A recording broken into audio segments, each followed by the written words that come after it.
Hello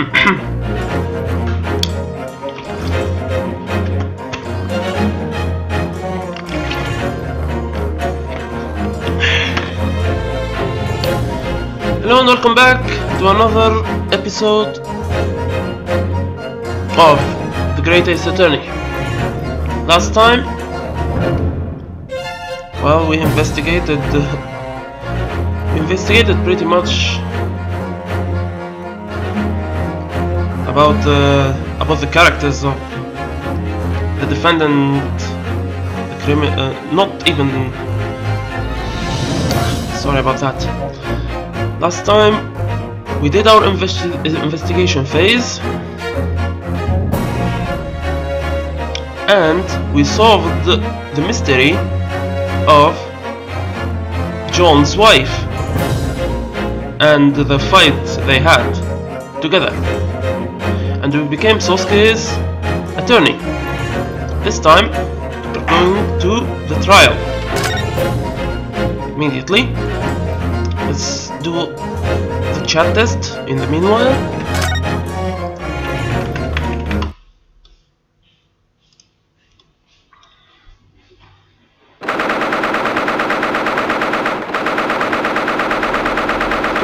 February 9:23 AM, Old Bailey, defendant lobby. I can't believe it! I'm already back in this courthouse. We came here as exchange students to learn the legal system of this country. As such, we must stand in court to advance our studies. Yeah, you're right about that, but this is a once-in-a-lifetime moment for the defendant. Could decide his entire fate. I can't bring myself to call it just another day of studying. You do have a point. Good morning to you both! Right, zero. Oh, good morning, Sosuke. Your eyes look completely bloodshot. It is saying in my land, the early to rise gains some small benefit. Oh yeah, his eyes are red. Yeah, I can see that. That's well detailed. Yeah, I've heard that. After all, I'm Japanese.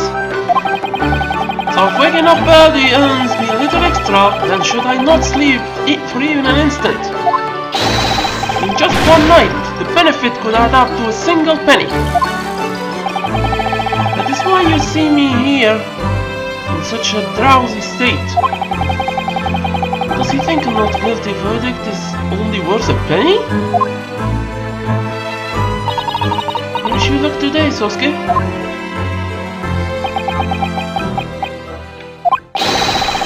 My divine decreed destiny is a perturbed, fleeting life. I eagerly entrust it to you. How nervous I am! Still don't understand him, but the part about being nervous definitely shines through. I'm glad you understand. So very glad. In any case, substitute law student Naruhodo. Yes, what is it? Just a moment ago I was able to catch a glimpse of the courtroom's gallery. There was as many people present as there would be on the opening day of Great Theatre. Is my impending judgment really so popular with the London public? There were that many people? I didn't know that. Do you happen to know why, Susato? I can't really say that I do. The look on her face tells me otherwise. Please do not hide the truth from me. Could it possibly be because of the Grim Reaper? Prosecutor Van Zeeks. Is that why, Susato? I went out and brought all of today's newspaper. And brought and bought are very confusing for sometimes. And indeed, Prosecutor Van Zeeks was on the front page of every single one. he was right. After he earned the title of the Grim Reaper, for a number of years he avoided the courts. Right, Inspector Gregson said the same thing yesterday.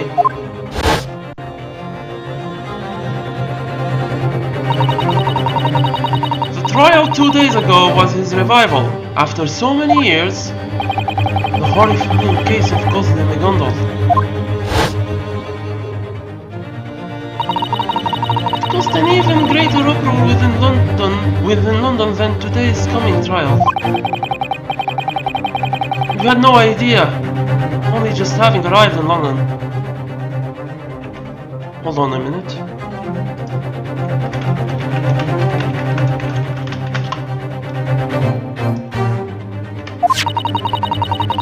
And why has he decided to prosecute such a trivial case only 2 days later?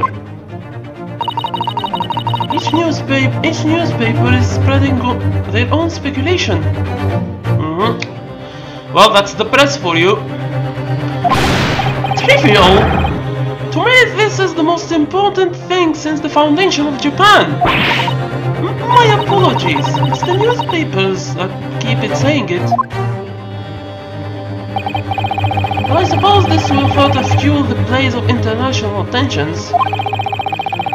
Though it is odd that the prosecutor has suddenly awakened from his long slumber. There is one more similarity between the two trials he has prosecuted. Indeed, I feel the same way. Of course, that would be you, substitute law student Naruto. Me? I guess that does make sense. In the two trials of the newly revived Grim Reaper, one attorney stands against him. Dear me, it almost feels as though you two might be good friends. Don't be ridiculous! I don't make friends with bringers of death. If that's true, then there is one possibility. You have incredibly, hopelessly, irredeemably poor luck. That's a little dramatic. Or defended by an attorney with just dreadful luck. What has my life come to? The unpredictable misfortune is surely more monumental than the foundation of Japan. But luck has nothing to do with it. But you're the one who entrusted me with your face, Osuke. I'm just a student with no luck, experience, or real ability, and I've only just arrived in London. But even so, I'm prepared to believe in you and fight with all I have in me until the bitter end. Ah, substitute law student Naruto! Not alone in London anymore. Whatever may come, we stand beside you. Oh, legal assistant Susato! And I, Sosuke, humbly, respectfully, Defendant! Attorney! Court is about to begin. Make your way to the courtroom at once. Looks like it's time. Let's go, Sosuke. Yes, sir! Let's go. It's finally about to begin. My second time standing in a British court, and my second time facing the Grim Reaper. Watch over me, Asugi. This time I'm ready to believe in my client through and through. And I'll follow what you taught me as well. I'll believe in my own skill as an attorney as I fight on.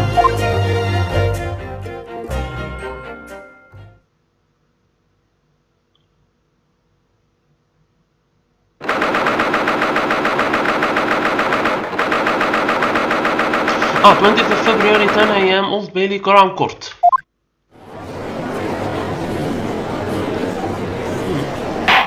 In the name of Her Majesty the Queen, we declare this court now in session. I ask you, prosecution and defense, have you fully prepared your cases? The prosecution, what the frick? The prosecution is ready. Defense is ready.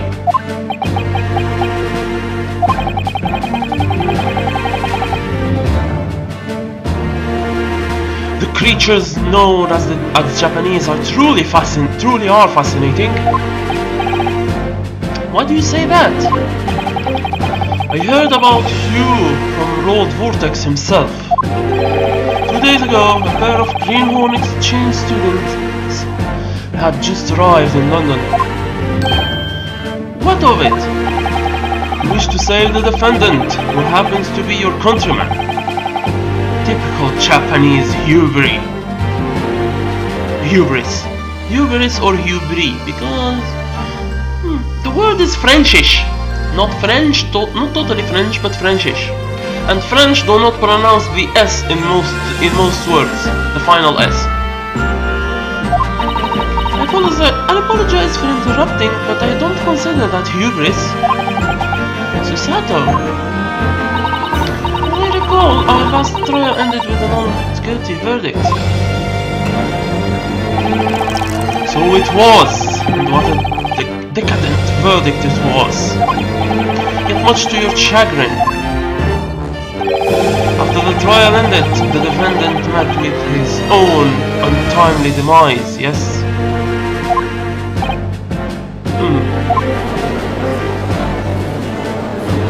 I happen to be as proficient in French as I am in English, Joe. Very well, it appears the trial is safe to proceed. Sensible citizens chosen by the capital city. Are you all prepared? As a gentleman, should I fail to fight for justice today, it may be my life on the line tomorrow. Mr. Fairplay? Really? You're a juror now? You know, I can be a lot meaner than I look.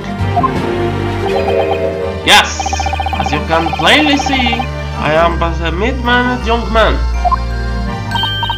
Honestly, that mustachioed man seems that's liable to do just about anything. But hello, John. Nice to see you too. Let's get this started already. He's gotta be guilty of something. Huh? What was that? I can't hear you very well. Very well then. With that, we shall begin the trial post-haste. Lord Van Zieks, your opening statement, if you please. If a deaf person can stand as a juror, well, then that's fraud already. Mere days ago, our great empire forged an alliance with an island nation in the Far East. The defendant is a visitor from that very nation. Sosuke Natsume is his name. We welcomed this exchange student into our empire with open arms, and yet, to our shame, that very student has committed the most heinous crime within our capital. Whoa! He stabbed a poor, innocent woman on the street using a knife. Already? Come on, Van Zieks! Give me some slack. What in the world? I dare say stabbing someone with a knife is as low as you can go. Look! That yellow face, that tiny stature. That's definitely a Jap. I don't even care what you do, just bring this to a close. Ready, set, go. Ah? What do you say? I can't hear you so well. How insolent of me to let the Holy Grail loose at the trial's onset. I plead your forgiveness. I like how nonchalantly he apologizes after he himself breaks the glass. It's like he accidentally threw it. I know it's what do we call it in English? It's preposterous, but oh well. At this time I wish to summon our first witness to the court. Very well. Call forth the inspector responsible for leading the investigation of the crime scene. Ah, Gregson. Hello. Witness, your name and occupation. Yes, sir. My name is Tobias Gregson. I am an inspector at Scotland Yard. Oh yeah, his name is Tobias. Well, hello there, Vanderharts. Go on, Inspector. Please describe the events of this case for us. We believe the victim is a 20-year-old woman named Viridian Green. Really original name. Hold on. What do you mean by believe? All we know is that the victim was stabbed in the back with a knife. 3 days have passed since the incident, but she still hasn't regained consciousness. What?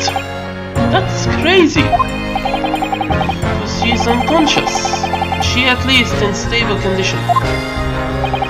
Fortunately for him, the Japanese student has just narrowly avoided a murder charge. Inspector Gregson, I implore you to explain the incident in more detail. Yes, sir. Everyone, take a look at this map of the general vicinity of the scene. The incident occurred 3 days ago at around 5 o'clock in the evening. The scene itself was a pavement along the side of a wide alley for coaches on Briar Road. The victim, Mrs. Green, was walking along the pavement where snow had just stopped falling. But then the defendant sneaked up behind her and plunged the knife into her back.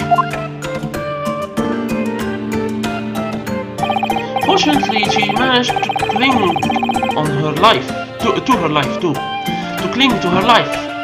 She is currently admitted to a local clinic. But so long as she remains unconscious, we are unable to request testimony from her. These are the victim's files. Very well, the court accepts them as evidence.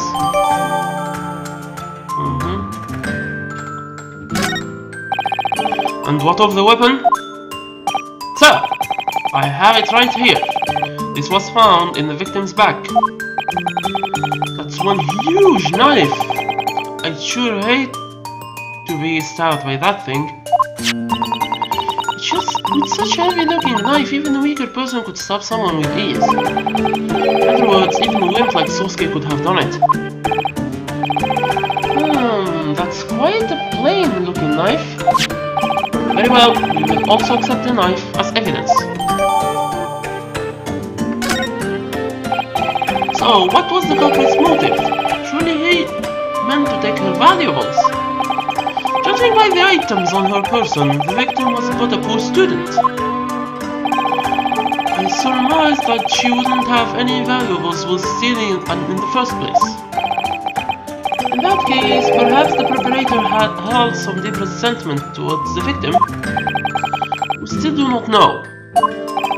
Exchange students seldom goes outside, save to visit the used bookshop. At present, we have yet to find any link between the victim and the defendant. Hi! If it wasn't a robbery and he has no known grudge against her, then Sosuke would have no reason to stab Viridian. And yet you still arrested him? Doesn't that seem a bit too rash? He threw the entire bottle this time. Well then, Van Zix. How impudent of me to cast my fleshly opened bottle into the gallery. I plead your argument. Really, Van Zix? You threw it. You literally threw it. It's not an accident. Okay. However, it is your own words that should be called rash. Huh? Naturally, Scotland Yard would not arrest a man without just cause. Inspector Gregson, I order you to testify. We need a shattered bottle emoticon, Joe. Not an intact one. Yeah. Explain to us exactly why the police arrested that man. As you wish.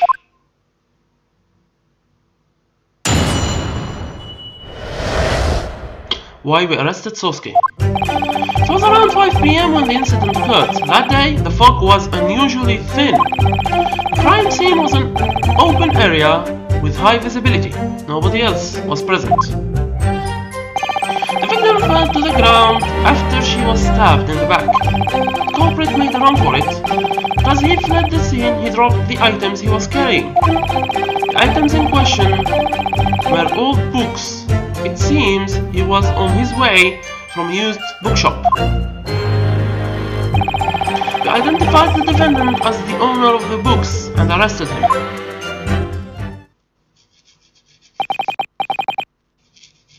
Old books, you say? Here is a photograph that was taken by the police shortly after the crime was committed. Indeed. There appear to be books scattered around the victim's body. He submitted this photograph to the court so it can be admitted as evidence. I'm not surprised that the Japanese are all utter cowards. Even in the face of such damning evidence, you still deny everything? Well... no, the defendant isn't exactly denying everything. Susato? What do you mean by that? Sosuke has acknowledged that he's connected to this case in one way. Isn't that right, Naruhodo? Now that you mention it, yesterday when we asked him about it at the Gao, there was but one individual walking in front of me along that cursed road. She was wearing a green overcoat. When I was about to pass her by, it happened. She suddenly let out a short cry, then she collapsed onto the cold ground. Terrified, I seized the first opportunity to flee from the cursed scene. Full speed, mind you, back to my cursed flat. A green coat.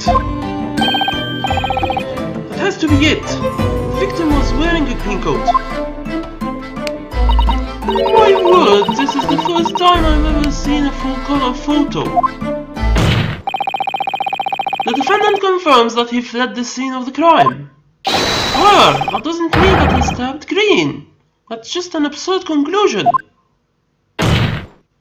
At that time, the accused and the victim were the only ones walking on that pavement. Which is to say, nobody else was able to stab the victim. The accused himself not admitting to this very fact.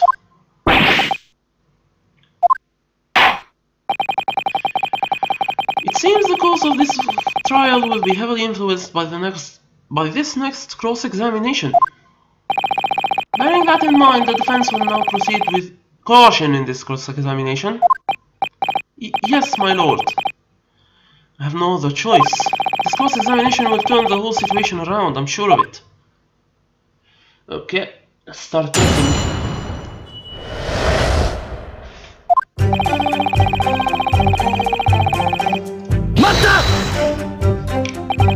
The fog was unusually thin. By that, I mean that one could actually make out the other side of the street. Doesn't sound very thin. It sure is for the city, but I suppose the Japanese wouldn't really know that. I've read in books that London is known as the Old Smoke. In Japan, it's rumored to be a beautiful sight. Poopycock! See, to us it ain't so romantic. I see. This time of the year, all that fog causes endless problems. And on especially foggy days, it gets so bad that you can't even see your own hand in front of your face.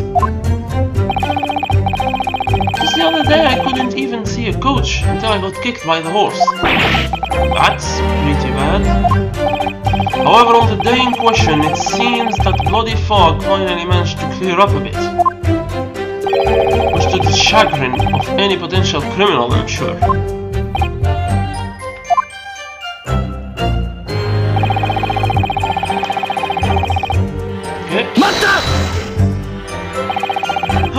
so sure? It's simple. The witness said it himself. That's right. Inspector Gregson mentioned that yesterday, didn't he? Right, I believe the witness was an officer of Scotland Yard. You got it. You should ask that witness to testify. The witness will be summoned, should the need arise anyway. But since it's winter, it's almost certain the area should have been dark by 5 o'clock. Oh yeah, only the prosecutor has the right to summon witnesses, not the defense. Regardless of how thin the fog was, who knows if a person would be visible in the dark? Perhaps your tiny distant island nation hasn't discovered the wonders of artificial light yet. But all the roads in the great capital city of London are equipped with gas lamps. Oh.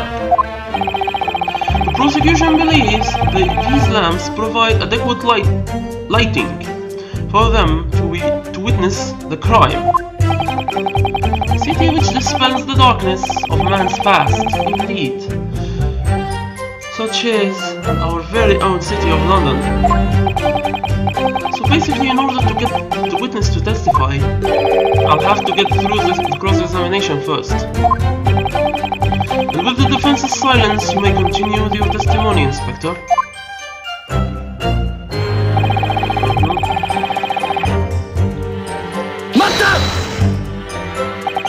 She was stabbed in the back?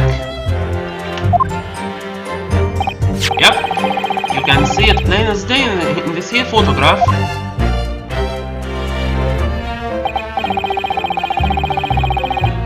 Yes, there does indeed appear to be a knife sticking out of her back. And the victim, Mrs. Green, is still unconscious? Correct, at present she is recovering in St. Bartholomew Hospital. Bartholomew. Ah, okay. She's recovering in St. Bartholomew Hospital. Well, that was a mouthful. Well, we were hoping she'd wake up before the trial. If only we could ask her directly, she might be able to tell us who the preparator was. It seems your client is a lucky man. Huh? On the contrary, the defense believes him, in fact, to be incredibly unlucky. Your false bravado is meaningless if you can't even stop your eyes from darting around.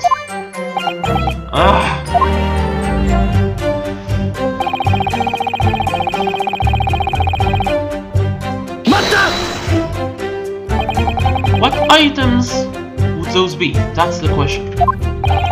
Those are also present in the photograph. You must be referring to these 3 used books, I presume. Yes, unfortunately, their time in the store has left them damaged beyond salvage. It would be easy to carry such a small number of books under one arm as he walked. So it stands to reason that he would have been able to wield a knife in his other hand. The prosecutor isn't pulling any punches. Huh? The argument that he had boots in both hands no longer holds water. And now our escape route has been obstructed. I'm loath to admit that he is at least cunning.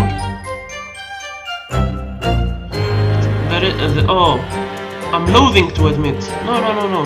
There is a missing ing in loathing. It's either I loathe to admit or I'm loathing to admit. I'm loath to admit doesn't make sense at all in this sentence. That's a Scarlet Study mistake. I'll report that later. So the culprit committed the crime while he was carrying those items? Yes, so it would seem.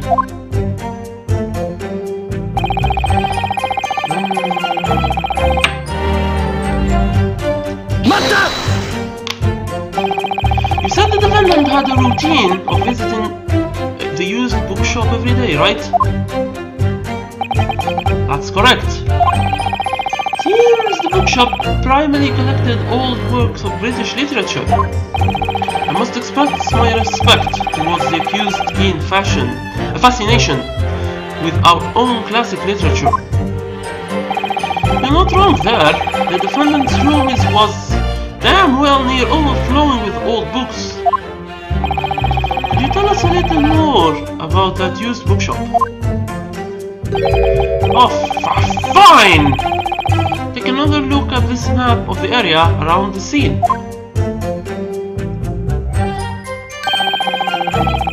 The closest used bookshop to the defendant's flat would be the Ragged Reader, a small bookshop on the corner of Briar and Meerschaum. By the by, the defendant's flat happens to be on the opposite side of Briar Road. After he bought the used books, the route that the defendant took back to his flat would have been this one. Thank you for the updated map.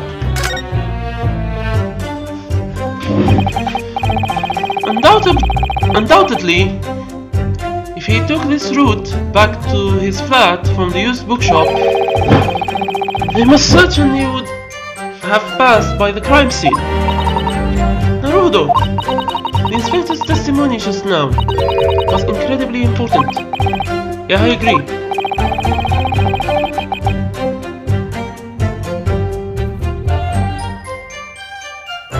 The most important part of this testimony is location?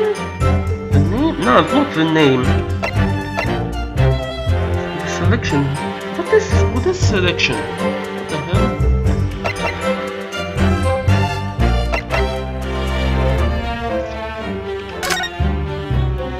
Inspector Gregson, I usually see it like this. The most important thing to a used bookshop is building their assortment of books. Yeah, you don't say. Say for instance, you started buying volumes of the serialized novel series, but to your dismay, you discover that only volume 3 is missing. Yeah, that'd be a right travesty, wouldn't it? Right, that's what I mean, that's exactly what I'm trying to say. So now that the two of you seem to have reached this crucial argument, how about we carry on with the testimony exchange student? Yes, sir. Huh? Naruto is, huh? That's all going to in your head right now. Strongly urge you to take a look at the court record. Shut is glaring daggers at me. Yeah, it's the location. Come on. I was stupid. Okay, let's press this again. And let's skip it this time. Well, I was stupid. It's the location. Come on. It should be obvious from the map.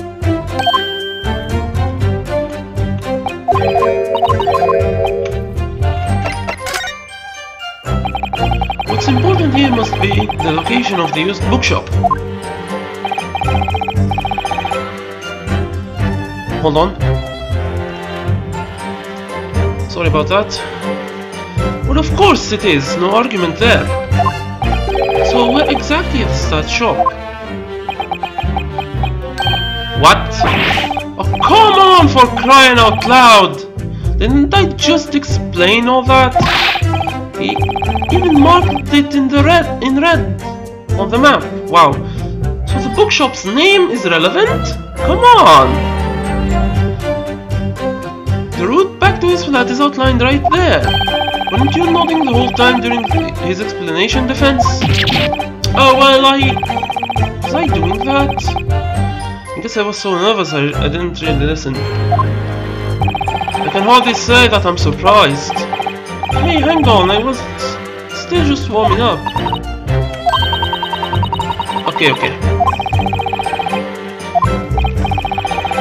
Oh, hold on.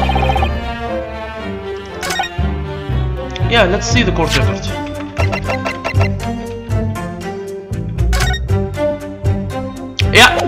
knew it. The name is relevant. I'm stupid. Thank you, Susato. Yeah, the name is relevant, actually. Oh, moron. I didn't even take a look.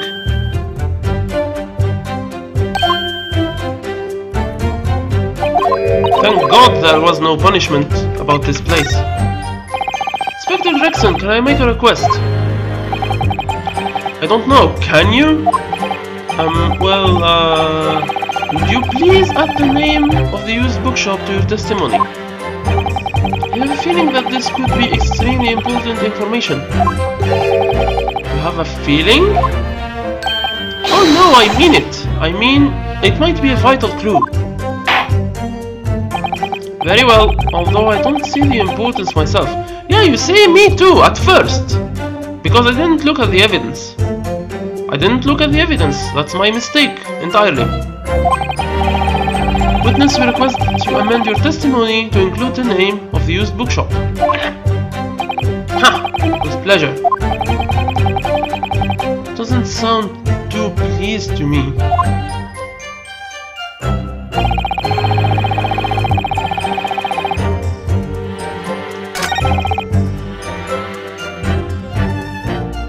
Let's press this before we... Oh no! Oops. It's the same testimony. Hold on. Oops. I didn't mean to press this one.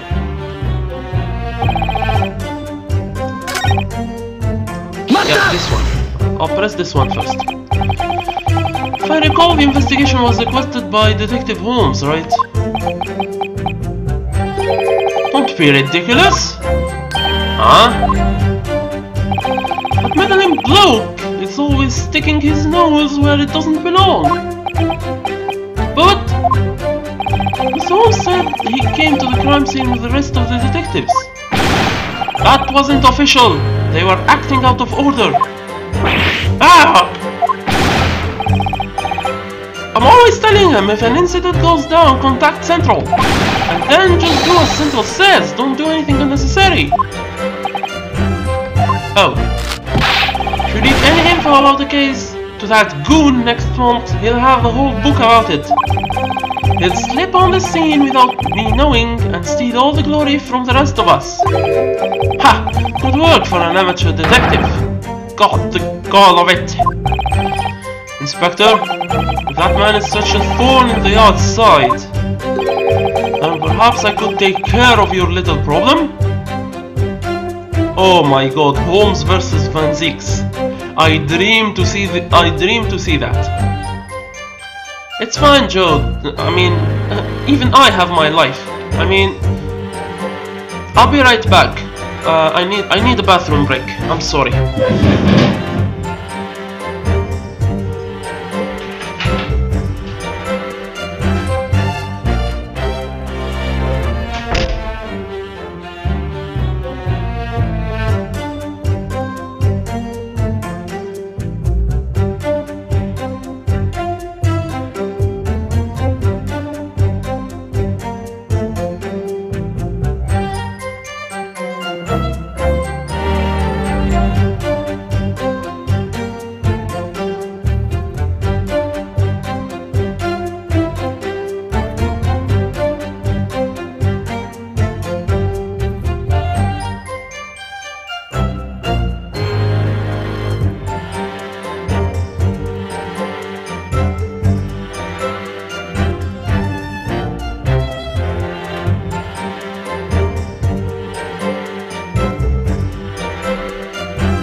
Okay, I'm back.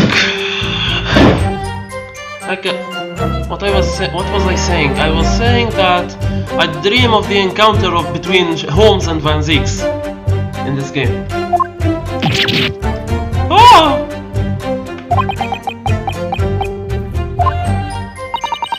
Shoot Inspector Gregson down fast. Considering he's known as the Creeper, he could possibly end someone's life with a few words. Anyway, that tiny Japanese even admitted it. He's the one who bought all the books that ended up scattered around the crime scene.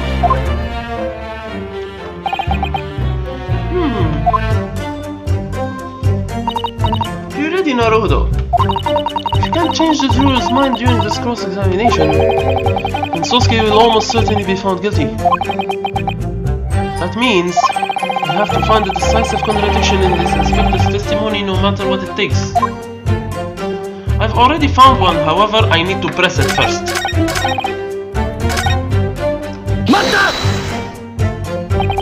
The Ragged Reader. Are you sure that's the name of a used bookshop? Yep, it's the nearest used bookshop to the defendant's flat. When the defendant was making his way back to his flat from the Ragged Reader, most certainly would have passed through the crime scene. I think we should clear something up. On the day of the crime, did the defendant really go to the Ragged Reader? To tell the truth, we aren't sure. You aren't sure? Why is that? Well, you see, the shopkeeper left to replenish his stock the morning after the incident occurred. We just haven't been able to ask if the defendant went there on the day of the crime. Then, what did the defendant himself say about it? He claims that he doesn't remember. Huh? The defendant's own deposition states, I don't remember. Oh, great. The defendant often finds himself wandering aimlessly around town, lost in thought. So he doesn't quite remember which used bookshop he meandered to. This is the first time I see the word meandered. The verb to meander into something. Well, I'll take note. This defendant certainly does seem like a scatty fellow. Oh, that sounds so dirty.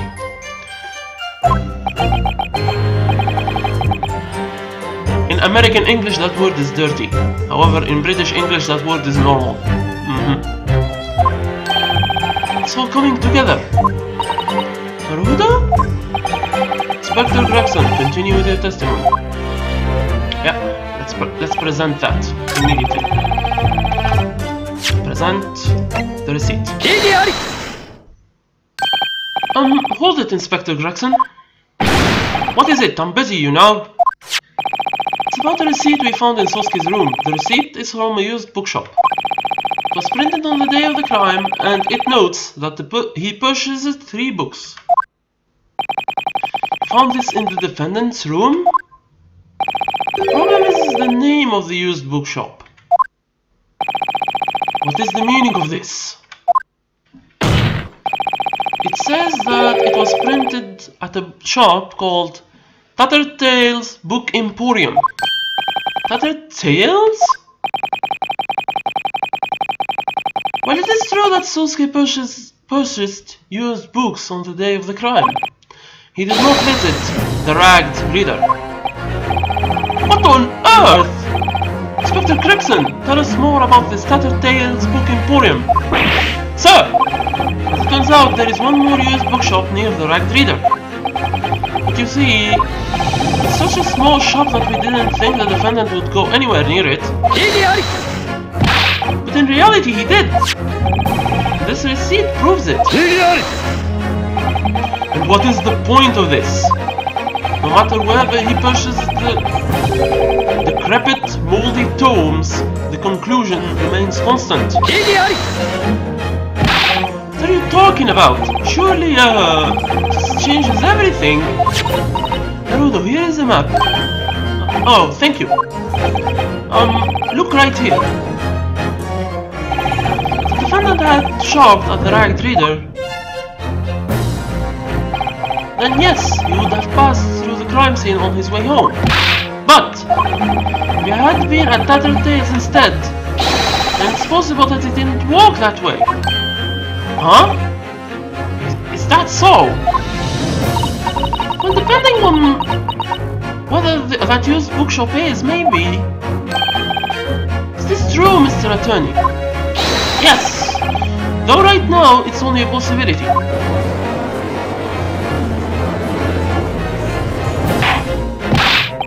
Inspector! Where is Tattertail's Book Emporium? Well, you see... Let me take a look. Tattertail's would be...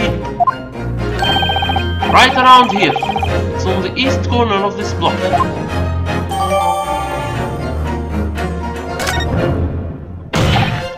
Well, how about that? As you can clearly see... No, it doesn't change anything. That doesn't change anything. It would seem that our exchange student is more of a clown than we once thought. You never fail to make me laugh. And he says that without the slightest trace of a smile on his face. I probably don't have to say this. Even if the defendant was at Tattertail's, he would have definitely passed through the crime scene anyway. Indeed, as we can clearly see.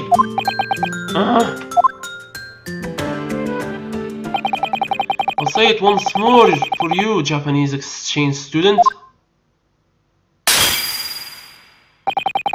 No matter where he pursues the decrepit, moldy tomes, the conclusion remains the same. Ah!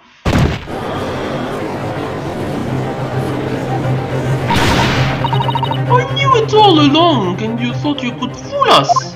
I already done said it. We've got enough proof. Sorry. Could I get you to repeat that? Naruto, now's the time to stand firm. Susato.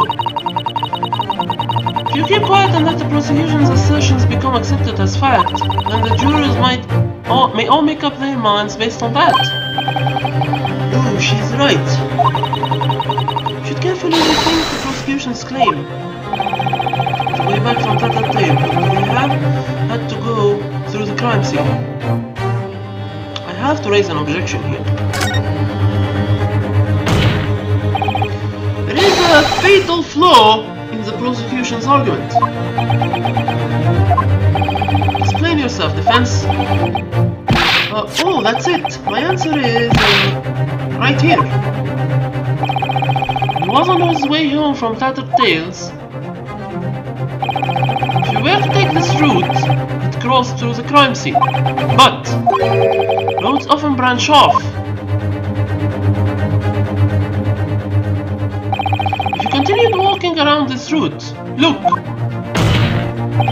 you would have been able to reach his lodge without even ever crossing through the crime scene.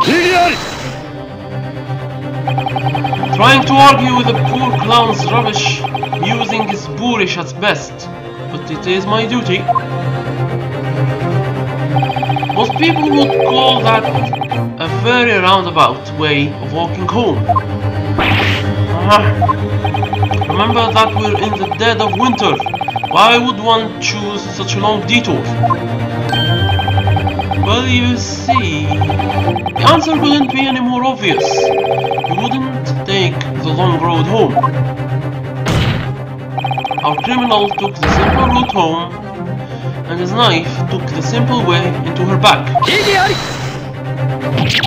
But you have to understand, because oh, I've got it now. How can you accuse him of that when you haven't even asked him? If that's your answer, then I'm sure you must have asked him already. And his answer, I'm sure, was simply, I don't remember. The defendant said he's always wandering aimlessly through the city, lost in thought. He claims that he was wandering home, as always, so he doesn't remember clearly. Come on! Give me something to work with!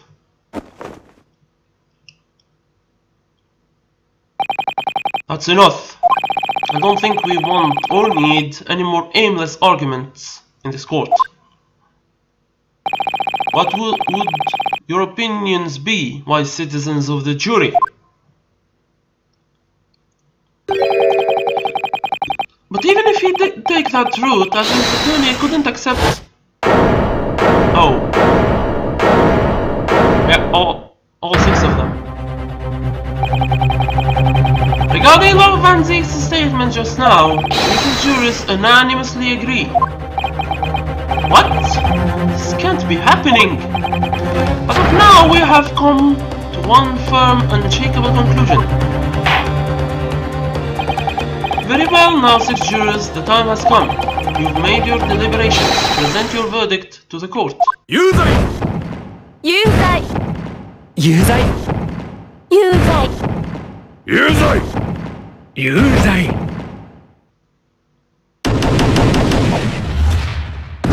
That's 12 points. From downtown. It seems the jury has reached an unanimous conclusion.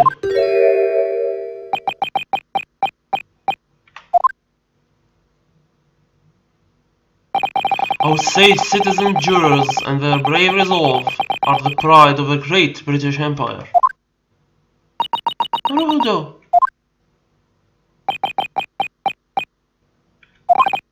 I'm not done yet. This still isn't over. This is my final chance to persuade the jurors. I have to tip those huge scales. It's time for a grand turnabout. No matter what it takes, I have to do this.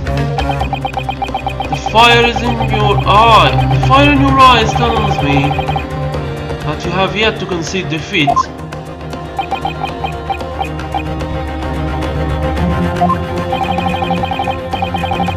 Don't tell me you plan to parade your rights around this courtroom again. Your so-called right, forgotten in some dark moldy corner of the British legal code. No matter how much you complain about it, every attorney has the right to call for a closing argument, and I'm doing just that.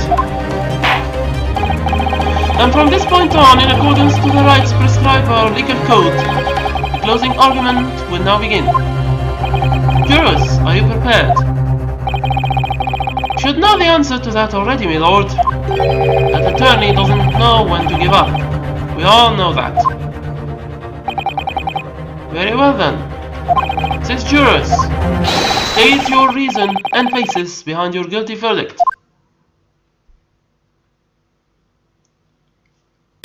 Judicial findings. The murder's Japs has already said it himself. Lady in green coat just fell over. Who else but the victim could that be? There's no reason he would have taken such a long route home from the bookshop. So basically that guy just stabbed her right in the back. Oh, it's so scary. Look, I don't even care, just get this over with. I'm ready for the verdict. Other Book Emporium is a great shop. Right, reader? Not so much. That's interesting. Juror 6 is saying something interesting. With some small exceptions, the reasons behind the guilty verdicts are clear. When the incident occurred, only the accused and the victim were present. Besides, the accused said it himself. He has admitted that he saw the fallen woman in the green coat. Furthermore, the defendant fled from the scene right after. Certainly sounds like enough basis for a guilty verdict to me. Even the judge agrees with their findings. Why did you have to run away from this? Did you have to run away from the scene, Sosuke? Seriously, an invisible criminal? Not even I can believe that. See if you can walk a mile in my shoes. Naruto, now isn't the time to cry over spilled milk. there's only one way for you to continue this trial. Yeah, I know, I have to turn their verdict on its head. I need to convince at least 4 jurors. Yes, that's correct. Let's try to be positive now. Now, attorney, begin your closing argument. Yes, sir. I have to keep this trial moving no matter what. Stop at nothing, Inosuke Naruhodo. I need to press them because I think I have nothing to work with. Probably except I have nothing to clash with. Already said it himself, he didn't say anything. Hold on. Map of the scene detail. Let's read. It's a good time to review the case things. The case evidence. Incident summary. Victim, portly woman in her early 20s, unidentified but likely Viridian Green. Status, critical condition due to a deep stab wound. Location, eastern footpath of Briar Road. Reported by Rolla O'Malley. Ah, Rolla O'Malley is the constable. Okay. Because she's still unconscious, her name has been deduced from her belongings, but remains unconfirmed. One single deep wound from a knife, no other wounds found. Operator captured the next day due to a tip from Rolla O'Malley. Okay. Let's examine this knife. Switchblade. Oh! It's a switchblade, first of all. Where is the blood? Okay, first of all, where is the blood? Second of all... Oh, Naruto, take a look at the tip of this knife. It appears to have been chipped slightly. Oh, you're right. Good eye, Susato. Where could the tip have gone? That's a good question. It's just a guess, but it might still be stuck in the victim's wound. That sounds quite painful. Okay, other than the tip, what is this? Oh, that closes it. Okay.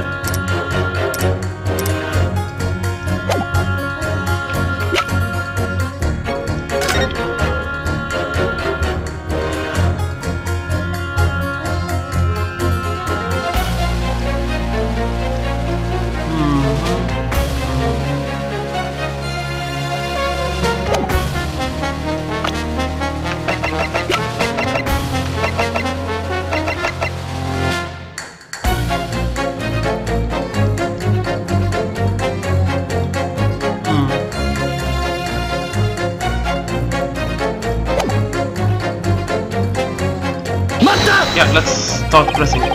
Excuse me, but weren't you... Yes, so sorry for the trouble during the trial 2 days ago. I knew it, I thought I recognized you from somewhere. If I recall, you were a banker from the city. Yes, that's right, you are indeed correct. Oscar Fairplay. And I've had to put up with a lot of trouble thanks to you. It was all because of that trial the other day. Don't tell me you forgot. You treated me and the young hatter as like criminals. I did? Now there are rumors floating around about me, and the police won't leave me alone. I had no idea, I'm really sorry. But whatever the hatter's case may be, any suspicion about me has been cleared up. Now I'm free to declare anyone I want guilty. That sounds nice, I guess. I'm feeling that it's going to be a tough to change this guy's verdict. I'm worried about poor Mr. Ladyfirst. How do you think he's doing?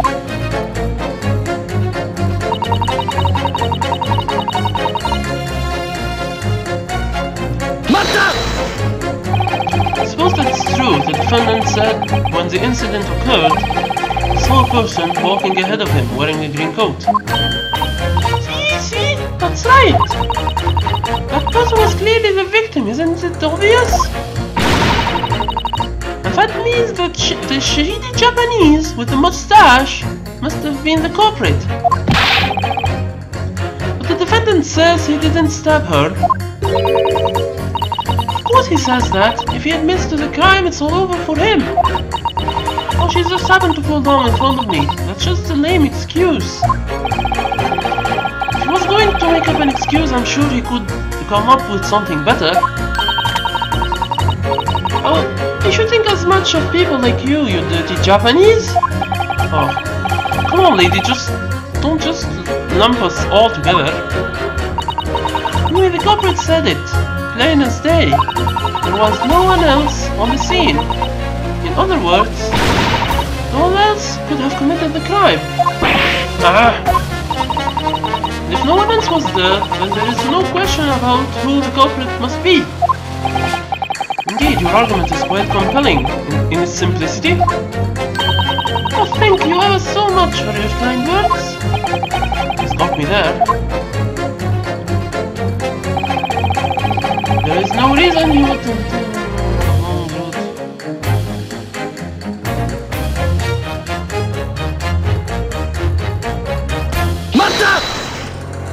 No matter what the reason might be, you can't deny that the long way is a viable route. Yeah, I guess on the map. Calabash Road, wasn't it? Right, that's the one. But still, what's important is whether he took that road or not, right? Well, I suppose so. Due to that, we arrive at the fact that there is no evidence he went that way, right? I suppose that's true, yes. Top of all that, the defendant says that he doesn't remember where he walked, right? Now that you mention it, yes he did. When the nights are cold and dark, you want to get home as quick as possible, right? I'm inclined to agree. Therefore, it stands to reason that he would walk along Briar Road to get home. Oh, he convinced me more than I convinced him. Listen, it's not like I'm just rushing to a guilty verdict or anything. I just need a concrete reason why the defendant would have taken Calabash Road. If you lay it all out for me, I might just reconsider. Why might Sosuke have taken the long way home? If we're going to convince him to change his verdict, we'll have to argue logically. So basically that guy... Hold on. I'll save here, just in case. Okay.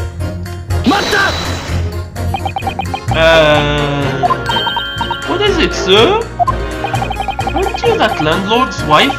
The one from the defendant's flat? My goodness! The very thought that I would be his wife, but I'm but a lonely maid! Still on the charade? Even in court. Why didn't you say anything about this yesterday? I had no idea that you were selected to be a juror for this trial. You weren't allowed to mention jury duty to anyone until the day of the trial. It was written in the juror's guidelines, so I simply had to abide by it. The defendant, Sosuke, is renting a flat in your home, correct? That's correct, but he's only been here for about a week. Live under the same roof as him every day, so you must know his character. Does he look like the kind of man to commit a crime? Yes, well, I can't say he doesn't. What? Look at him! He was up in his room all day, and he has a suspicious moustache. His eyes keep darting about, he doesn't act properly, and people gossip about him. People are saying things like he could be making bombs in there, for all we know. Oh my god, that's exactly the mindset of someone in my country. No, literally, Joe. That's exactly the mindset of someone in my country.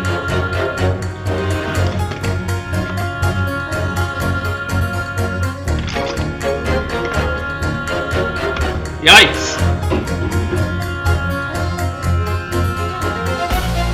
I mean, I'll tell you the story. When I was in the capital, I was renting a flat. Well, I was of course alone, and I like to be lonely, like Sosuke. I told you that in the last stream. I like to be lonely. Well, most people not only avoided me, but kept asking questions about me. I mean, I'm just a simple student. I'm renting the flat as a student there. So, what's there about me that's suspicious?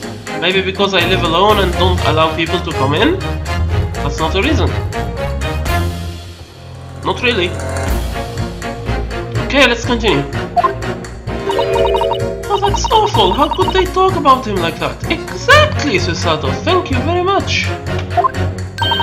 He's just a harmless bookworm who wouldn't hurt a fly. Can't imagine what that must feel like.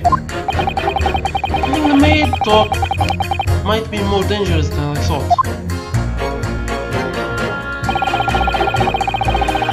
Okay, this guy wants just a guilty verdict. Let's press it. What's with your attitude? A man's life is on the line here. Shut it! If I don't get to work pronto, it will be my life on the line. Fancy pants lawyer like you wouldn't get it. I do manual labor and I get paid by the day. If I take so much as one day off, I won't be able to feed my wife and kid, got it? Yeah, that sounds tough. Every day I show up at the guild and they give me a job. First come, first serve. He works at the guild, okay? Lately, all the underground water and gas pipes have been rupturing, see? I paid peanuts to work morning till night, digging up road and fixing pipes. Then, does that mean you were digging on the day of the crime as well? Of course I was. Come to think of it, that day I was working in the neighborhood where that musty old bookshop is. Oh! Okay, this guy is giving us some information. What? Could this be it? Yeah, let me think. Mershon Road was the name, I think. Mershon Road. That's one of the other roads on this map. Number 5, please change your judicial finding to that statement. How about you just wrap up this little game instead? Please, I'm begging you. Fine, I'll do it.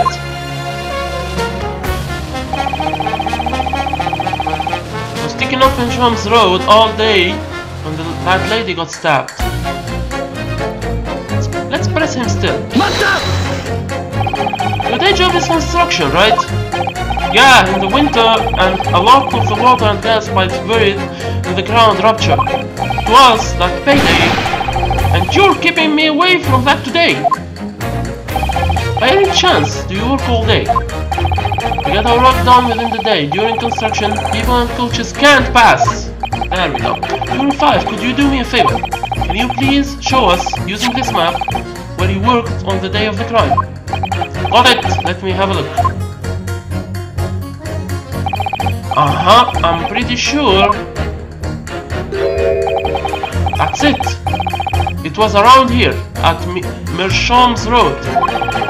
The snow was all piled up and frozen solid. Digging it all up was a real pain.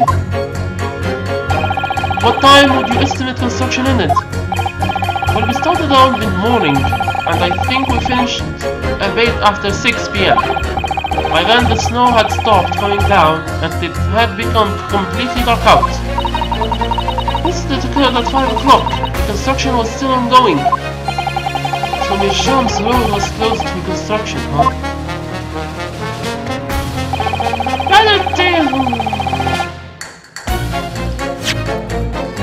I know exactly what to present, but let's still save anyways. Press. Huh? I'm sorry, could you say that one more time? All I said was hold it. Often visit the Tales in Book Emporium. I got there to browse old books, and and then I read them at home while sipping tea. That's my life. The day was no different. That day was no different. On the day of the incident, do you remember what time you went to Tattletales? I was looking at books this all afternoon. I left the shop a little before 5 o'clock. That's my life. That day was no different. 5 o'clock in the afternoon. That's right, when she was stabbed. Are you absolutely sure that you have the right time? Sure, I'm sure. I remember it like it was 3 days ago. At any rate, I had a really tough time that day. What do you mean? The narrow footpath on Calabash Road was frozen over. Snow had only just stopped falling on the pavement, and I fell smack on the ground. I was knocked out cold. I thought I saw the Holy Mother beckoning me. Hold on a second. Did you say Calabash Road? Yep. My house is on corn pipe, see? That narrow little footpath is the quickest way from Tattletales. Rule 6, that statement might be important. Change your judicial findings to that statement, please. Huh? Sorry, Sonny, could you say that again?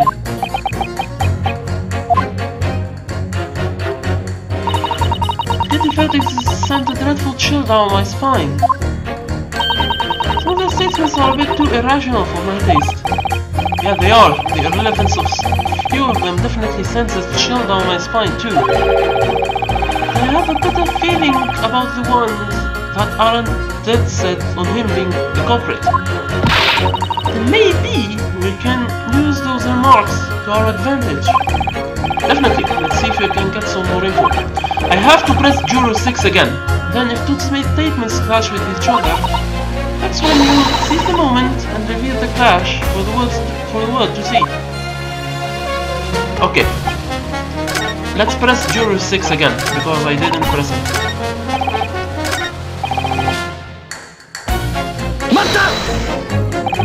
It was about 5 o'clock, right? It's the same time the incident occurred. I don't know anything about the incident, but that's when I always eat dinner at home.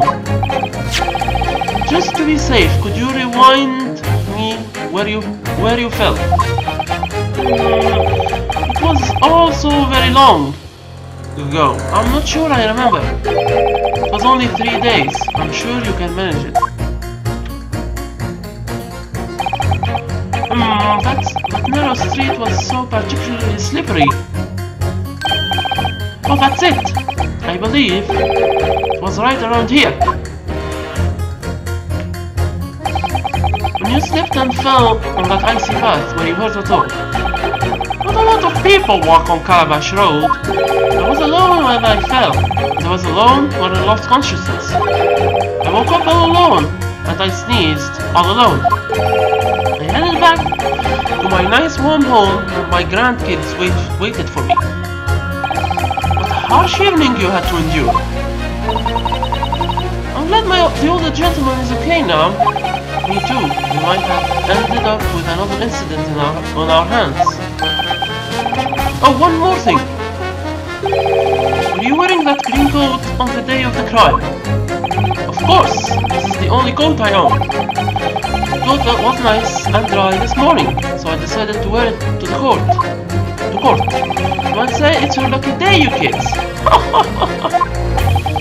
You may be right. This could be our lucky break. Let's bypass this. Below that. Okay, let's clash some. Let's clash some.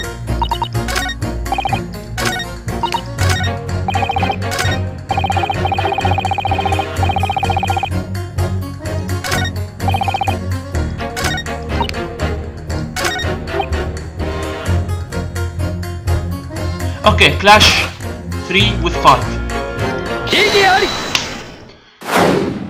There is a clear contradiction between these two statements.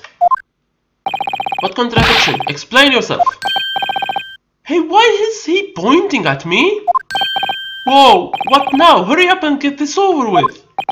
Juror 3, might I have a word with you? Oh sure, what is it? There is an important fact that in Juror 5's statement. Here, let's compare what was said with the map.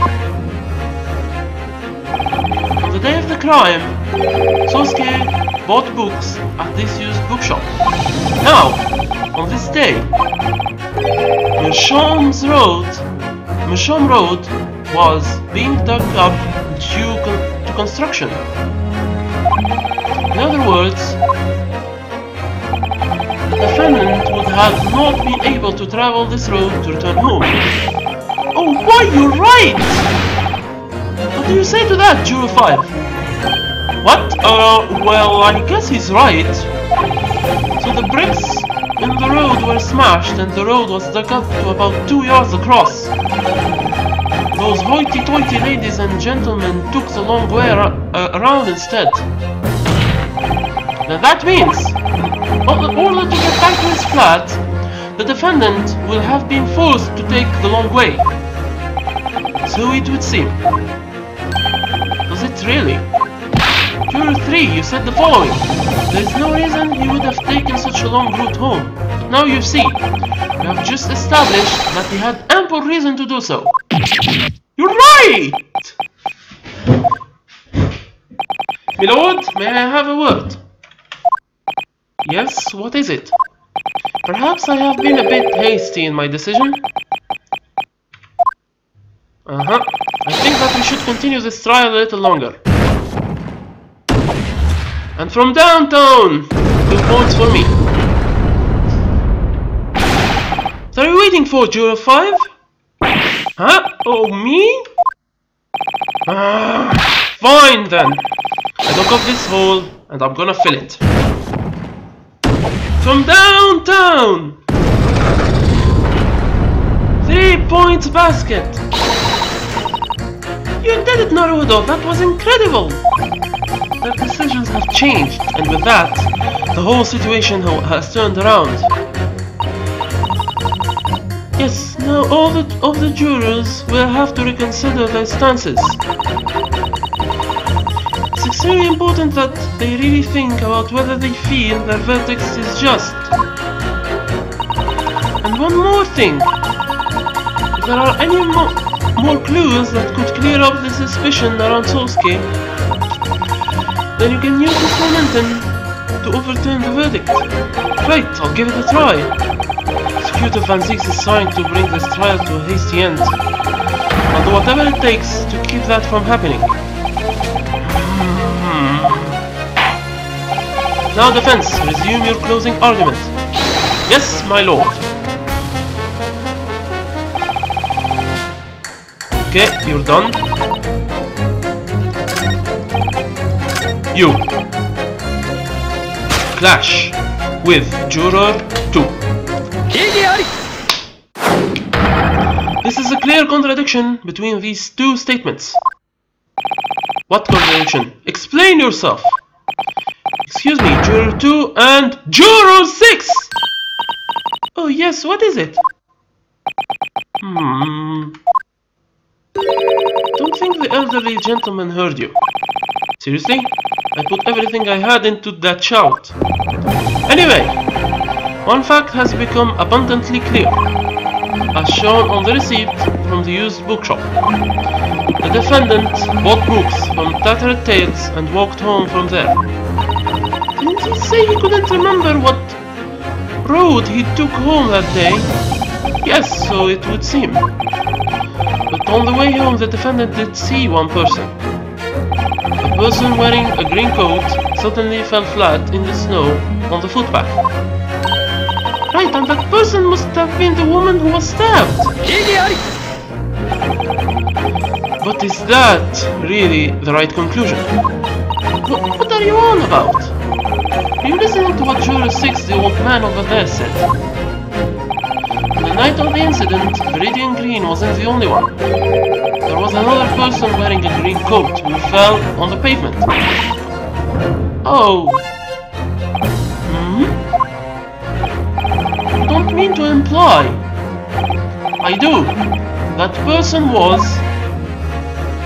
our hearing impaired 6th juror.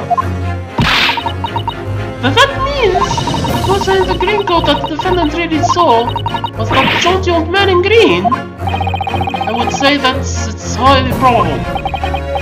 After all, the old man has a similar body shape to the victim. Oh. What in the world? Huh? What was that? Could you speak a little louder? Anyway, what's important here is the location where the old man fell. Calabash Road. The person who fell in front of the defendant was really that old man. And that would mean that Sosuke must have taken the long way home. And there is one natural conclusion to come from that. There is no way that he could have passed through the scene of the crime.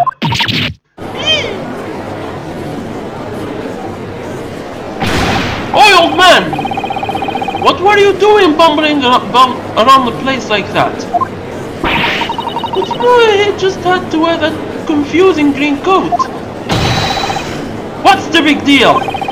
You're saying an old man like me can bumble around town and slip on a few roads? I can't dress myself up in the latest in trendy dapper coats? Hold it. Pardon me, my lord. I don't suppose you wish to revise your verdict. I do. I'm changing my verdict to not guilty. Juror 2. Then I am too. Huh? Even if it's just because I want to try turning the tables too.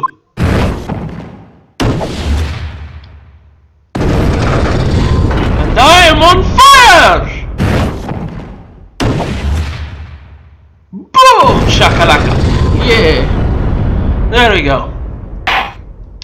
The jury's verdict has changed as a result of the defense's closing argument. Now 2 vote guilty and 4 vote not guilty. Thus, the court acknowledges that the jury's vote is split and orders you all to continue the trial. Uh-oh, he's getting serious.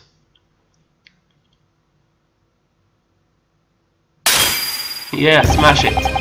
How impudent of me to tip this holy grail after raising an objection in these halls of justice. And then go on to shatter it to pieces. I plead your forgiveness. Prosecutor Van Zeeks! I suppose I must revoke my earlier words. What are you talking about? The jurors lined up over there cannot be called wise by any stretch of the imagination. How can they be wise when they have fallen so readily for just cheap deceptions? Huh? What's that supposed to mean? What deception? Everything I said was fact! On the day of the crime, that large man was repairing the road, correct? According to him, a 2-yard-wide section road had been removed from construction. Damn right, I worked myself to the bone that day, and I only got 5 shillings for it. So, Japanese exchange student, do you know roughly how long 2 yards would be? Huh? Well, I'd say, to be honest, I have no clue. Neither do I, because I use metric. I use metric, honestly. It seems that 2 yards is just under the length of 2 meters. Under 2 meters, huh? Just under 2 meters? That's shorter than I thought. As such, one would be able to leap across the missing road. Does the man himself disagree? Huh? Nah, that sounds about right. What? And during construction, did you seal off the road in order to prevent passage? No, of course we didn't. The hole in the road is big. All the stuck-up ladies and gents would just take a detour. But if the inner city kids wouldn't give a hoot, they'd just jump it over. As far as I can see, the defendant is neither lady nor gentleman. natural to assume that he could make a 2-yard leap to return home. Oh! Is that true? And remember, the defendant dropped his books at the crime scene. There is absolutely no doubt that he passed through Briar Road on his way home. Ah! He's got a point! And you, old man! Huh? Me? On the day of the crime, around 5 o'clock, you had fallen over on Calabash Road. At the time, did you notice any suspicious Japanese figures behind you? Oh, who knows? I can't say I remember. Don't remember? Feel free to bet it all on this argument, attorney. Do you think that person the defendant saw was this old man? You have no way of proving it. Ah!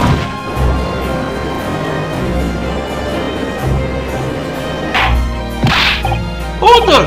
Order! Servanzis, if I may! What is it, my lord? If you had such a persuasive argument, why did you stand and watch in silence during the closing argument? Ha! Obviously, our beloved exchange student is still seeing the sights. What would be more fitting than the sight of how fickle the jurors' hearts can be? Ah! But I suppose that's not hospitality.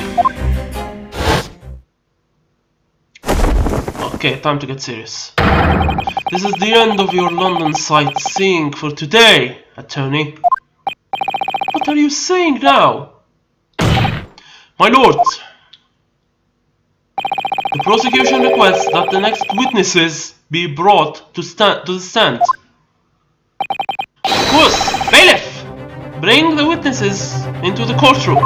The next witnesses. Naruhodo, we've heard about the witness to the crime for a few times now. Yeah, I think they said it was an officer from Scotland Yard. One of the next witnesses must be that officer. No matter who the witness, no matter what the testimony. I will continue to believe in you, Sasuke. I'll keep believing in you until the very end of this battle. Indeed, Joe, indeed. Go on, witnesses, your names and occupations.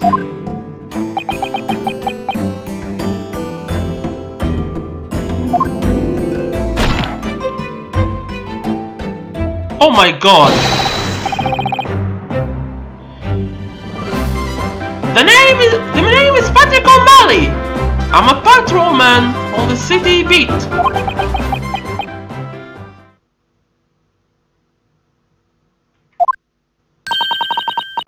Umbrella O'Malley!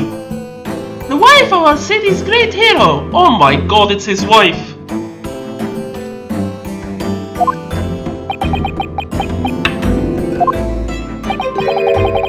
Is everything alright? Absolutely, you see, the two of us was just married. Just the other day, we had our first wedding anniversary.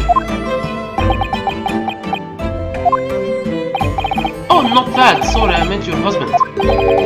His exhaustion is understandable.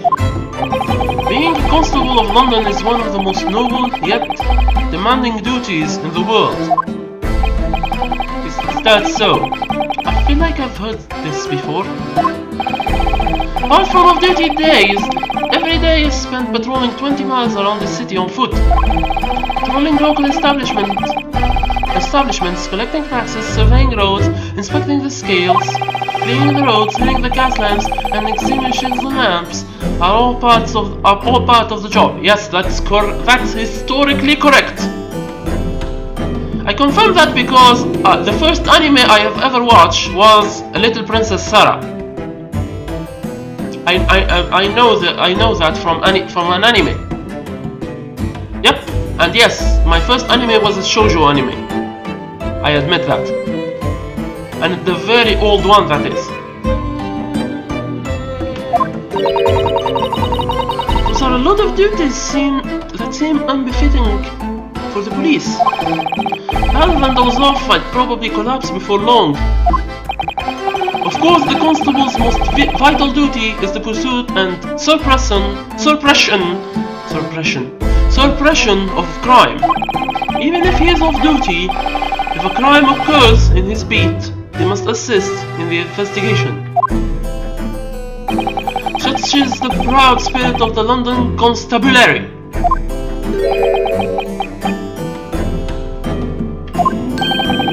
He certainly seems tired. Tired though.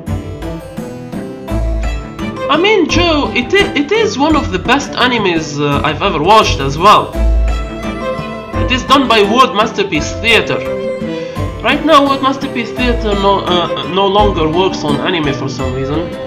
I don't know why they discontinued. It's a shame, really. They've done the best Les Miserables version I've ever saw too, as well. I really suggest you watch Les Miserables, done by them. It's amazing. It gives the movie a run for their money. I'd watch the anime over the movie any time of the day.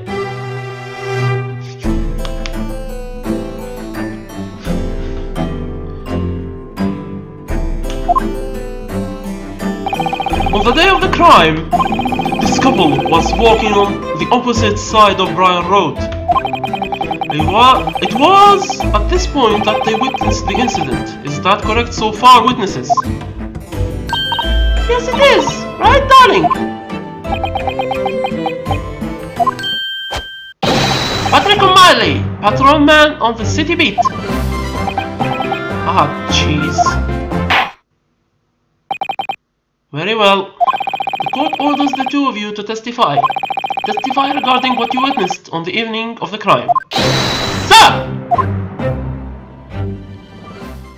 Okay. I honestly think...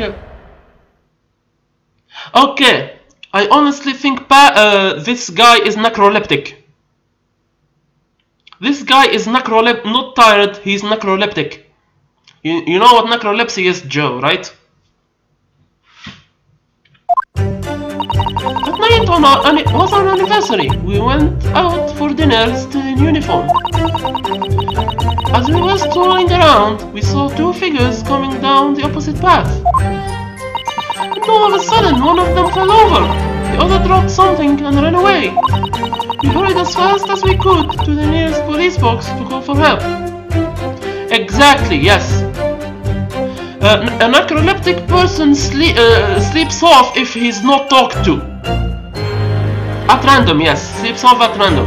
Well, if he's not talked to or he's not engaging in work.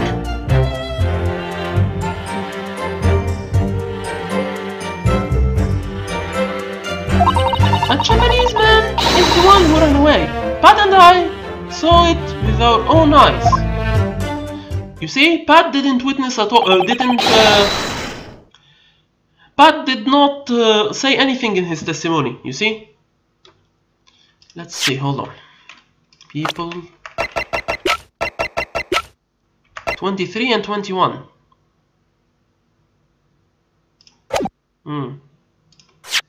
Okay. Now that is a decisive testimony.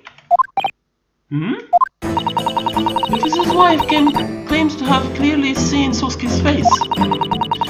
If what they say is the truth, then the possibility we presented in the closing argument would be outright disproven. Indeed. After all, such an absurd possibility was non-existent to begin with.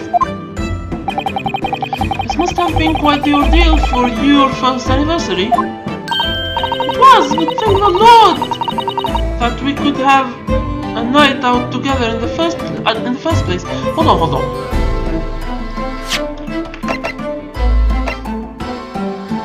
This is what I was trying to look for. Rolla O'Malley! She is the constable, not him! Joe, she is the constable, not him! I think, yes, he is really tired, then.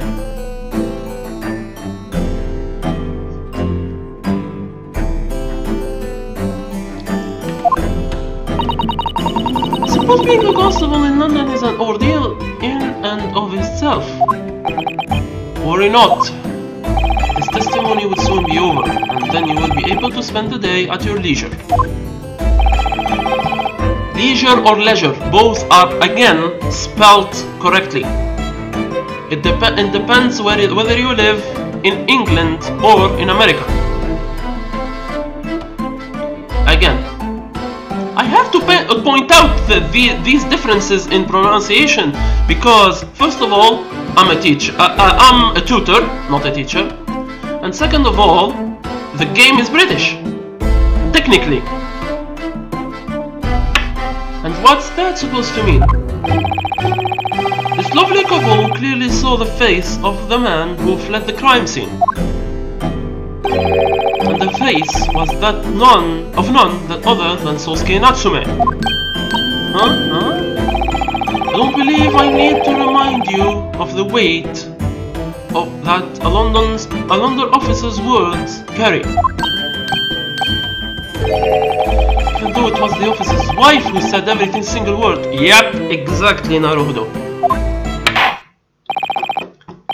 With that said, I suggest you prepare your self-defense. Of course.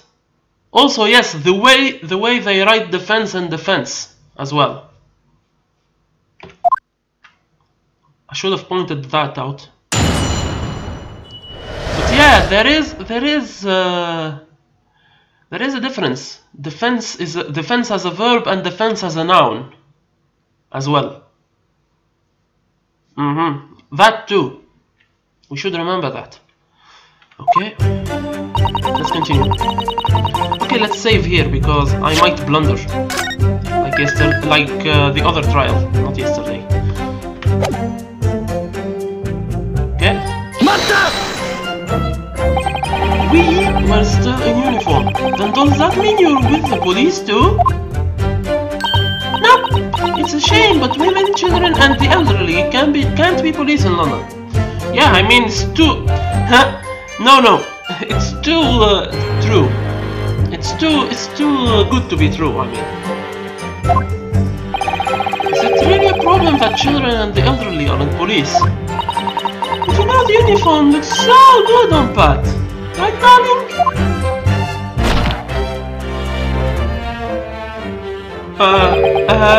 Yeah, at the time I had just finished up for the day. So we were planning to stop by the station and change clothes before heading out again. It's kind of scary how suddenly he started giving proper testimony. Well, would be okay with you staying in uniform though. You change clothes suddenly, it's like I don't even know you. Oh my god. She married him for the uniform. Wow. Yes, I know people that marry other people for uniforms. Personally, yes, I know personally people who married people off because they're from the police or from the army.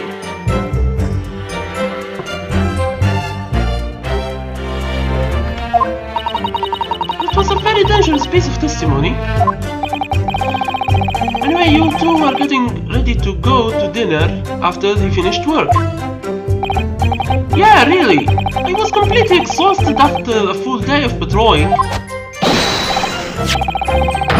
Exactly, Joe. However, I swear I'm ready and willing to do whatever it takes to live up to this. What is that? This is a secret police handbook, held only by the patrolmen of London. Inside, we have the grade, things to know as a constable. The constable patrols the city, working tirelessly so that the citizenry may know peace. And that's why I never tire, even when I'm patrolling 20 miles a day. All it takes to help people is to wander around the city, then by God I will wander. I don't think you're supposed to wander. I just wanted to say that one single day to be peaceful, so we could celebrate our anniversary.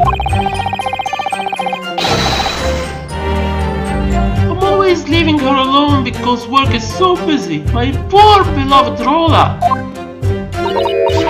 Rolla, my love. At my sweet! Oh, how lovely! Their love is so pure. It's a little annoying too. Well then, what happened while you were walking?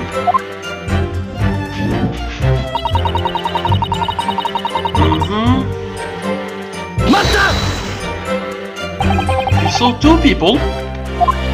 Yep! They were walking toward us on footpath by Briar Road. There was a big roly-poly person, and behind the fatty, there was a tiny little guy. She must be talking about Sosuke and the victim. Oh, oops. Wrong voice. Yeah, the victim does look pretty plump. Are you absolutely sure that nobody else was present on the footpaths? Yes, sir. It was getting dark out, so the gas lamps were lit. Nobody else was there, right, darling?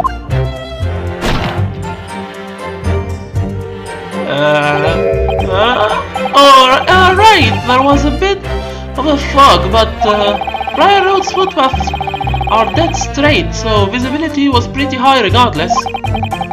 Since the gas lamps were lit, we wouldn't have missed anyone lurking about.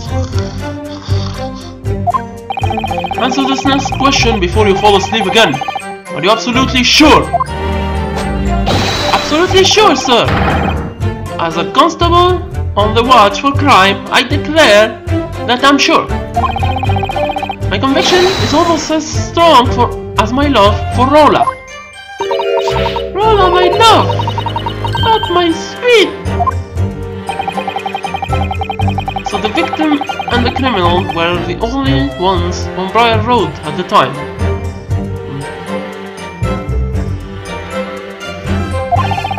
I guess that's the undeniable truth. It certainly seems as though there was nowhere for the assailant to run to. But Sosuke was able to get away, but then he got caught away. The situation just before the crime took place has been made absolutely clear. Now what happened next?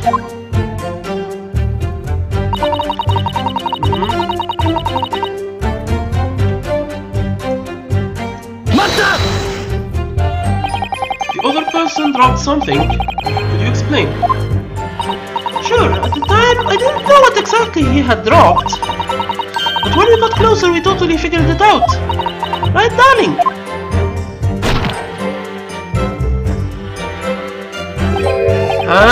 Yeah, it was those old books. Ooh, old books? Yes, sir. Several books had fallen on the ground around the victim. If I'm correct, this holograph confirms your testimony.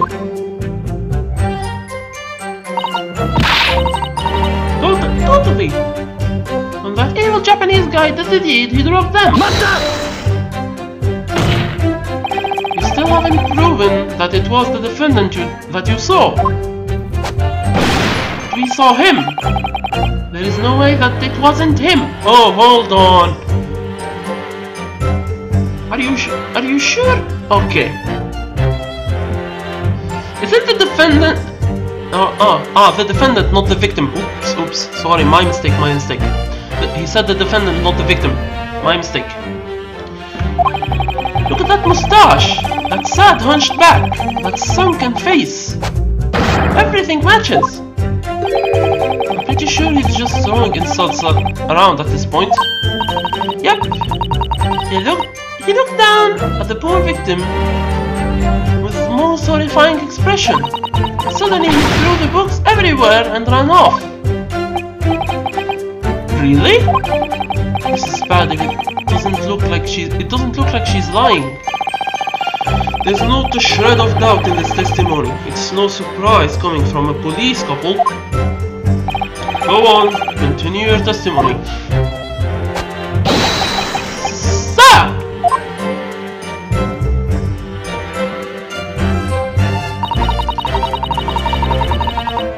Okay. Was your husband the one that ran to notify the police? No, No, it was me, the proud policeman's wife. Right, darling?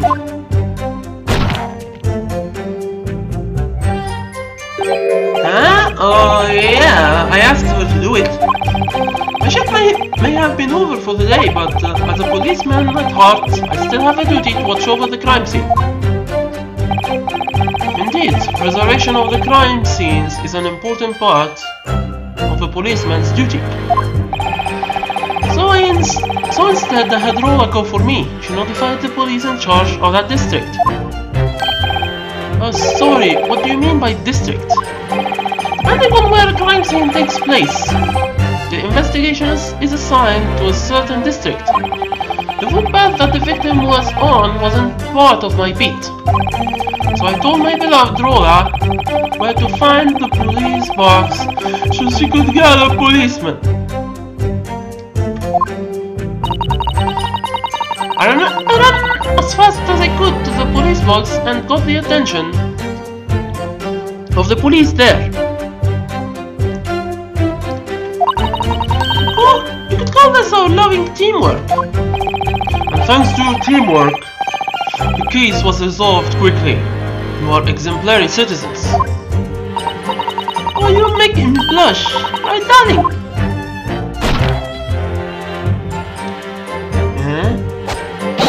Oh yeah! Rolla's the best!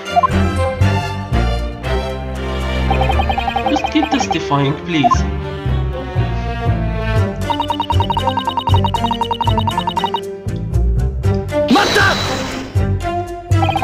Would you really be able to see his face that clearly with just gas lighting? Fuck off, you! Don't estimate an Enderer's eyesight! What now? Lighting from a gas lamp is more than enough, especially because that pesky fog was thinner than usual. The fog. Go on. Oman has become famous all the world over for its fog. For us, it's hard to see it as a good thing. Because on days when it's especially foggy, you can hardly see your own hands. Okay, I get it. Just let your husband go, please. Every day our eyesight is tempered by the fog. You're absolutely sure when we say it was that Japanese guy over there. Right, darling?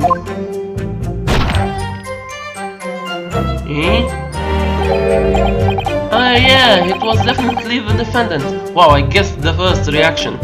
Again. Look at that mustache, that sad hunched back, that sunken face. Everything matches, you said that before. At the very least, we confirmed that these two are confident about their testimony. The man they saw fleeing the scene was Sosuke.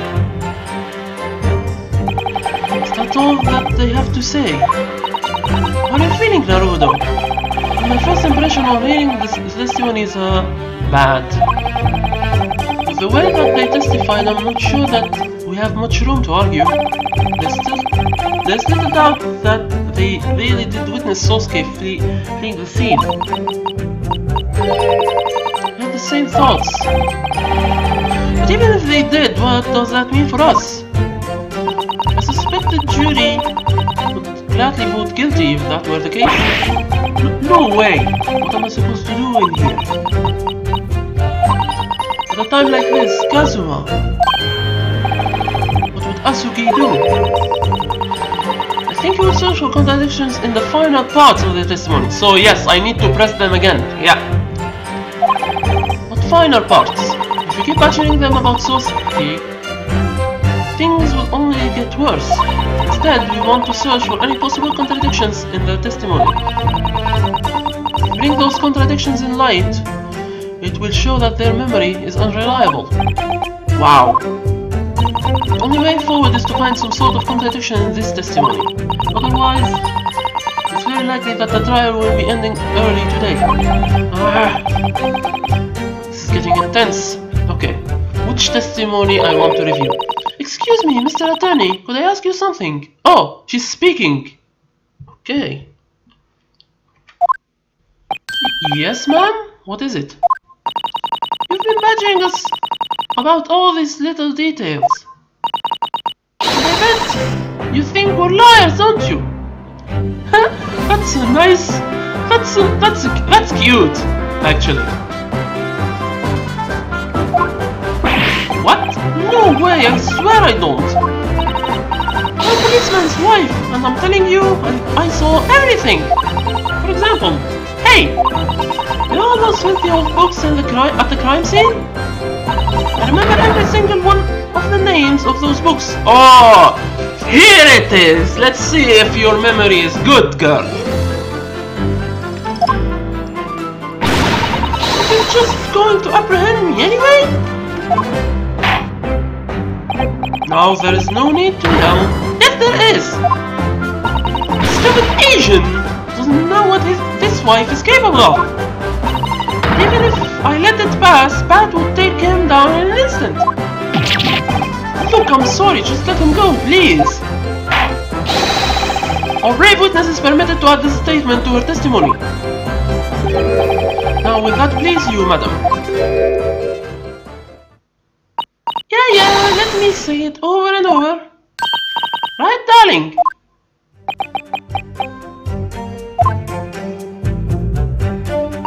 Even remember the names of all the books. Really? 4 books? I remember the names of all 4 books? Are you freaking kidding me?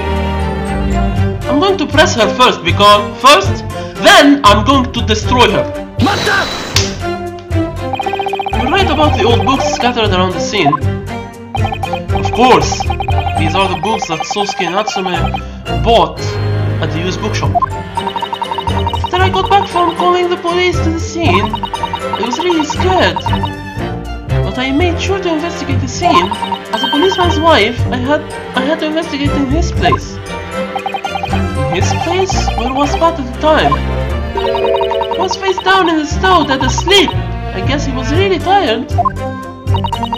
How is working so hard, darling? Isn't he supposed to be watching over the crime scene?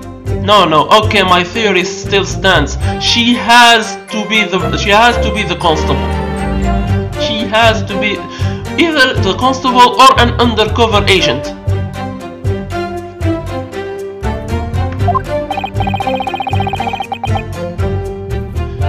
Well, now that we're discussing this point, would you be willing to tell us what the names of the books you saw? Of course, listen up, everyone! Let's see, there was Monsieur Someone, right? And the Something Tales. Then there was Somewhere Under the Sea. And the last one was The Adventures of Something. Can I have a facepalm on that, Joe? Thank you. Amazing, right?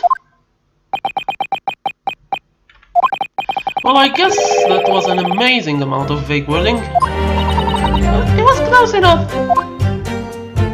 Indeed, the names of the books were close enough to that.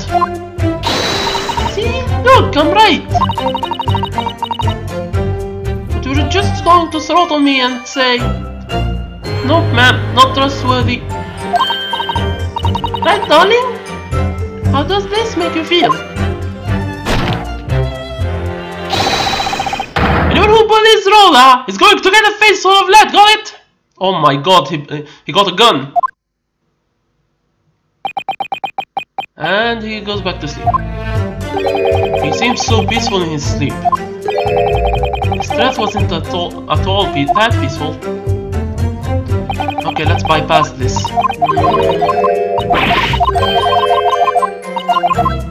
We're gonna contradict the number of books, at least, not their names.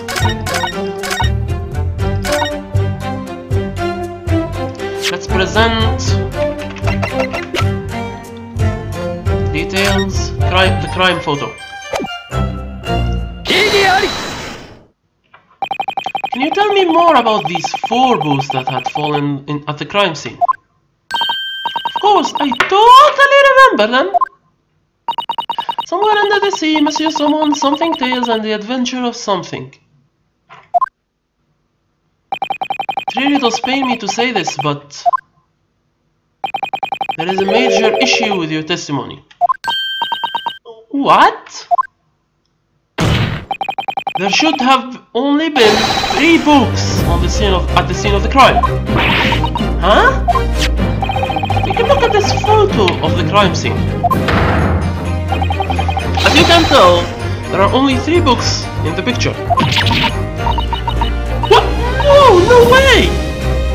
I swear I saw it. Oh no, that's it. Of course it is. What is it? The dead body's in the way. I'm sorry, Rolla, but there is no possibility that Sosuke could have dropped 4 books.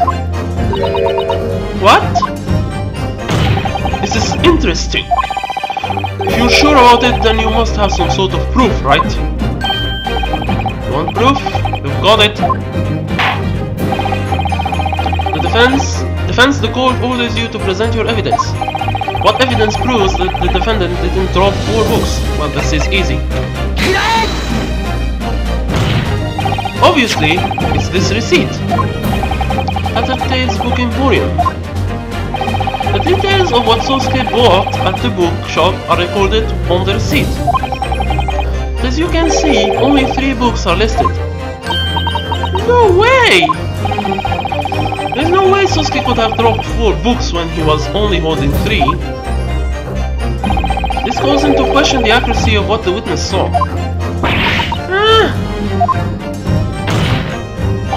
And thus, the testimony that the defendant was the same man as the criminal she saw might possibly be another mistake. What?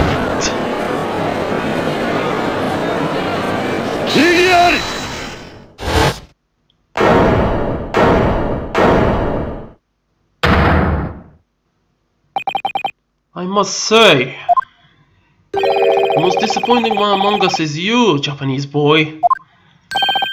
What now? These witnesses saw the defendant fleeing from the scene of the crime. You knew that you couldn't disprove this fact. Ah! So instead you decided to sweep it under the rug and nitpick on these small inconsistencies.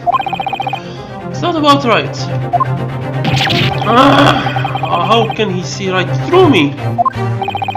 If your poorly prepared plan did nothing but backfire. What do you mean? It is simple. Our diligent constable's wife testified correctly. There were no contradictions. How he can say that for sure? Huh? After the crime, there were undoubtedly 4 books left on Briar Road. But if you look at the photo of the crime scene, isn't it clear that there are only 3 books? Yes, there were only 3 books in view of the camera. View? You don't mean... Yeah. I have brought another photo with me. It shows what the victim was holding.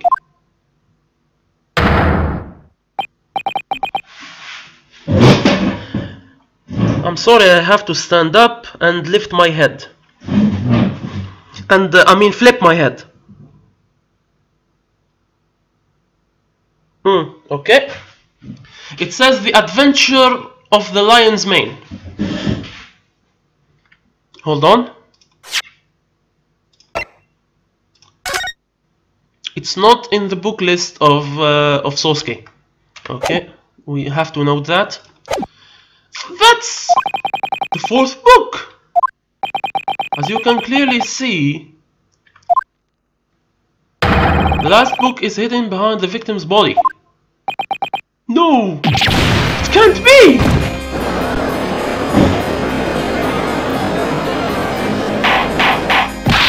Order! Order! Order in the court! Ha! See? Look at it! Take a good look! Okay! Just like I said, right darling? You got that right, Rolla. You're the greatest! I've examined the defendant's bookshop receipt in closer detail. Witness, repeat to us the names of the books you saw. Monsieur someone. That would be Monsieur Lecoq. Something Tales. The Canterbury Tales. Somewhere under the sea. 20,000 Leagues Under the Sea. So far, all of the titles of these books have matched the receipt exactly. In my opinion, that shows brilliant capacity for observation and recollection. Oh, thank you. You hear that, darling? Did you hear that, darling? Damn right. 3 cheers for Rolla. And the fourth book, the one missing from the receipt. Don't think too hard now. The book shown in the picture is the fourth book. This is mystifying indeed. I wonder why the fourth book isn't listed on the receipt. There's nothing mystifying about it. The victim is the one holding the fourth book. Therefore, this book belongs to the victim herself. So the victim was holding her own book. By the way, what do you think happened to the last book? As we all know, Scotland Yard wouldn't overlook this. I have it here with me, preserved as evidence. Very well, the court demands that you submit the picture and the book as evidence. As you wish. Okay. Fourth book, a book named The Adventure of the Lion's Mane.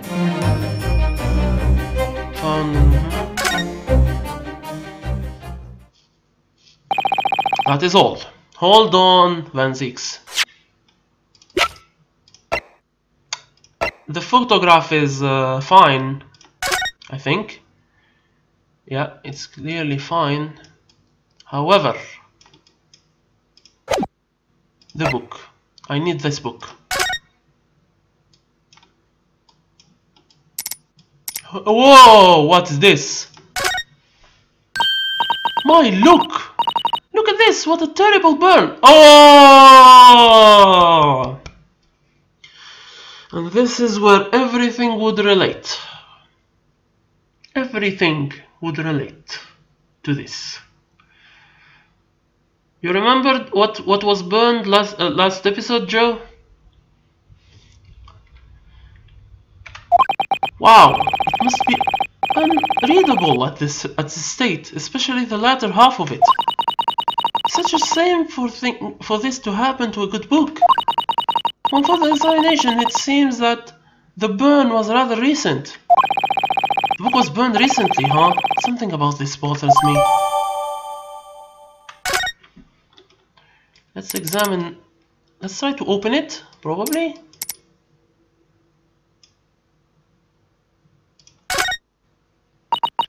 The title of this book is The Adventure of the Lion's Mane.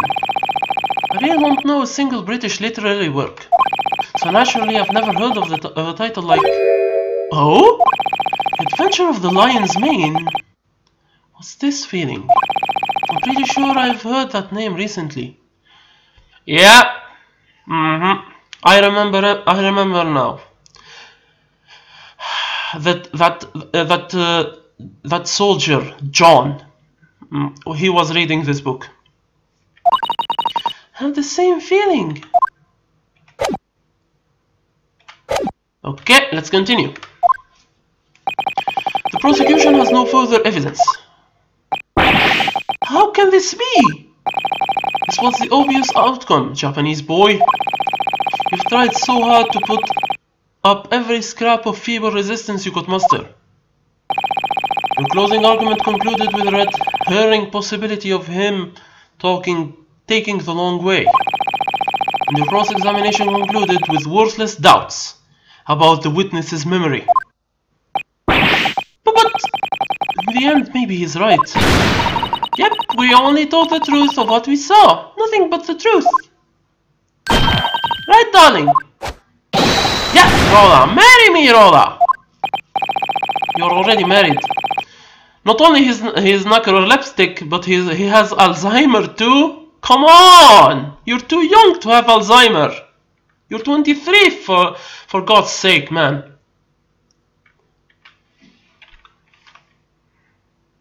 Now I'd like to hear the jury's thoughts on the matter once again. Need we waste more time before we bring holy judgment on the Japanese devil? This will be the last time, citizen jurors of the capital, we request your sage verdict. We've exhaustively investigated all of the witnesses and the evidence. There is no point in further deliberation. Let me guess. Juror 4, aka his wife, would blunder now. Because she saw that book. It's too obvious right now. Naruto, this is an extremely delicate situation. I know, but if I just throw out a baseless objection, it could make things even worse. What are you going to do here, Ryunosuke and Naruto? Okay, let's save here, because I'm not sure what to say.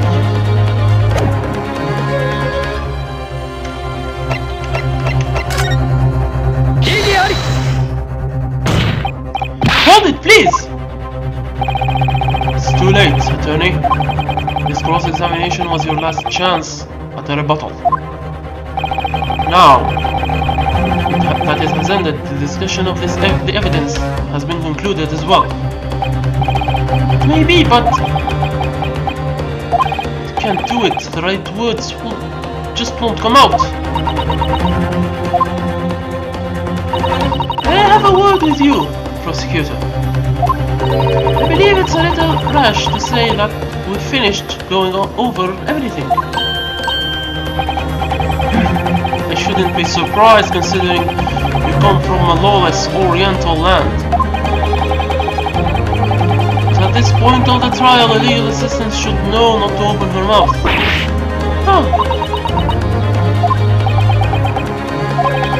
I'm still far too inexperienced as an attorney. So, I'm sorry if it's such a problem for you, but I still need my legal assistant's aid. Naruto! The core philosophy of our empire is tolerance. I will allow the legal assistant to speak. Susato, if you would please. Alright then, let's hear what you have to say, legal assistant. Where could you possibly see any more room for deliberation?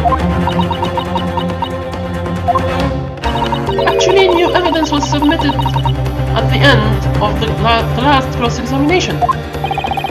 And you mean there still remains evidence that needs to be examined, is that correct? Are you ready for this, Naruto? It's likely that if we fail to present vital evidence at this point, the judge really will demand a verdict from the jury. Of course, we'll also be asked why the evidence is so important. Suggest carefully examining the new evidence before you present anything. Understood. Thank you, Susato. I already investigated that, I think. Hold on. Now I will listen to her and re-investigate carefully. The new evidence, right? Okay, that's good.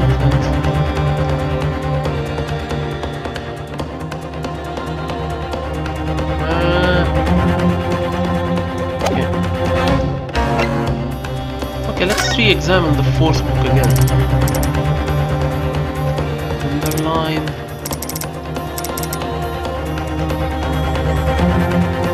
There is nothing else to examine but the burn and the title. The mark? Nope, there is nothing else to examine. I've examined everything. Hold on. What's his name again? Yeah, John Garrideb. And John Garrideb.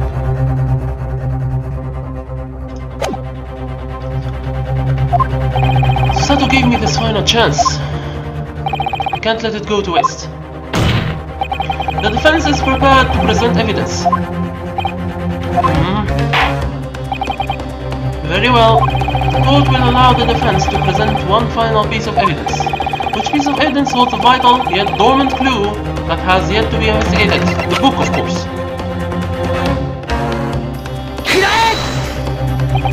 That would be what is shown in the new photo of the crime scene. Specifically, the fourth book left at the scene.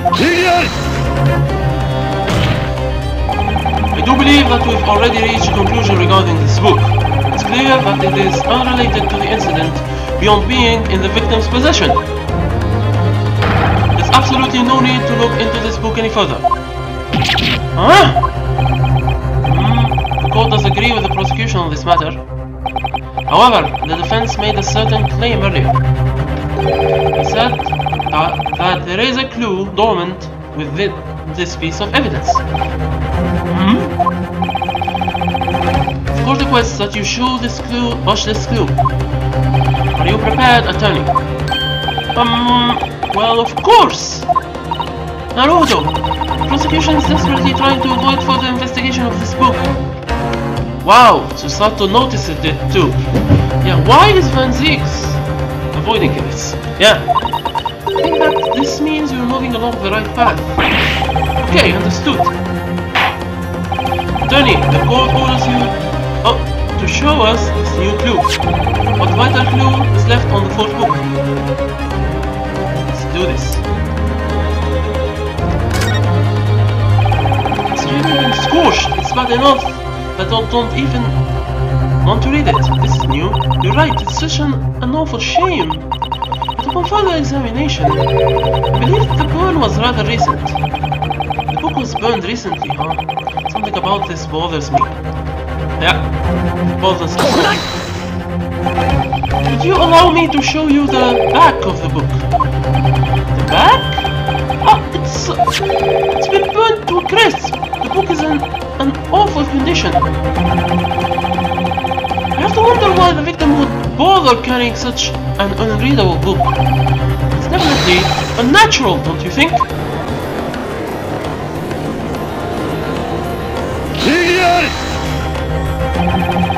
Natural?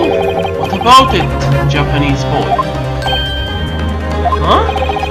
Natural or not, should this burn have no ties to the case, then it is not worth arguing over.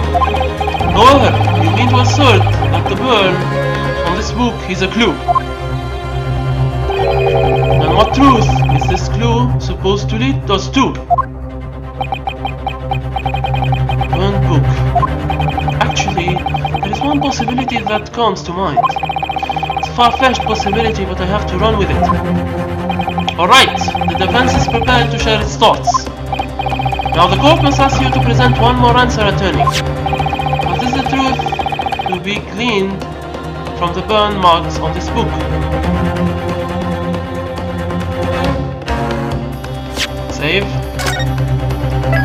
It has to be the owner, come on. Easy.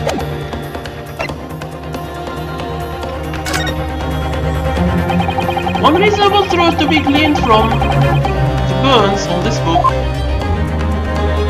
is the true owner of this book. What? It's already obvious who it belongs to, isn't it? The lady who got stabbed was clutching it in her hand. I can't claim to know exactly how the book ended up in her hand like that, but as for who owns the book and where it came from, the defense may be able to make that clear. But how? Fine, I shall play along with your desperate squirming for now.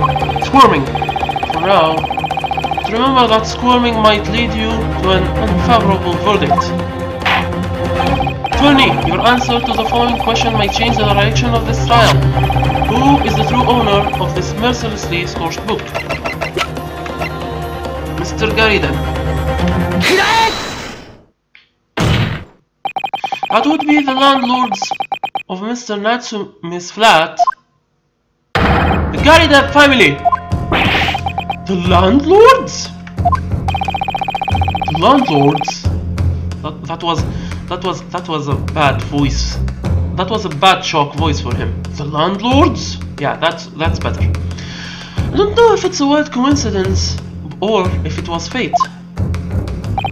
Among the 6 citizens chosen at this trial's jury, one of the Garidebs is present right now. Mrs. Garideb. Me? Please hold on. I am, you see... I'm not his wife to begin with, I'm just his maid. You can leave your old marital circumstances aside for now. All I need for you is to answer one simple question. Wasn't this book in Mr. Jones Garideb's room? I've never seen that book before. Why do you think You must have lost your mind, Japanese boy! The defendant's landlord, really? You have no basis for your claim! Yet you dare point that vile finger at a law-abiding citizen! No forgiveness could be given to such an act. The two of us happen to know the truth. On the day of the crime, at about the time when the victim was stabbed, one more incident was unfolding in Mr. Garideb's room. One more? What in the world are you speaking of? Fire!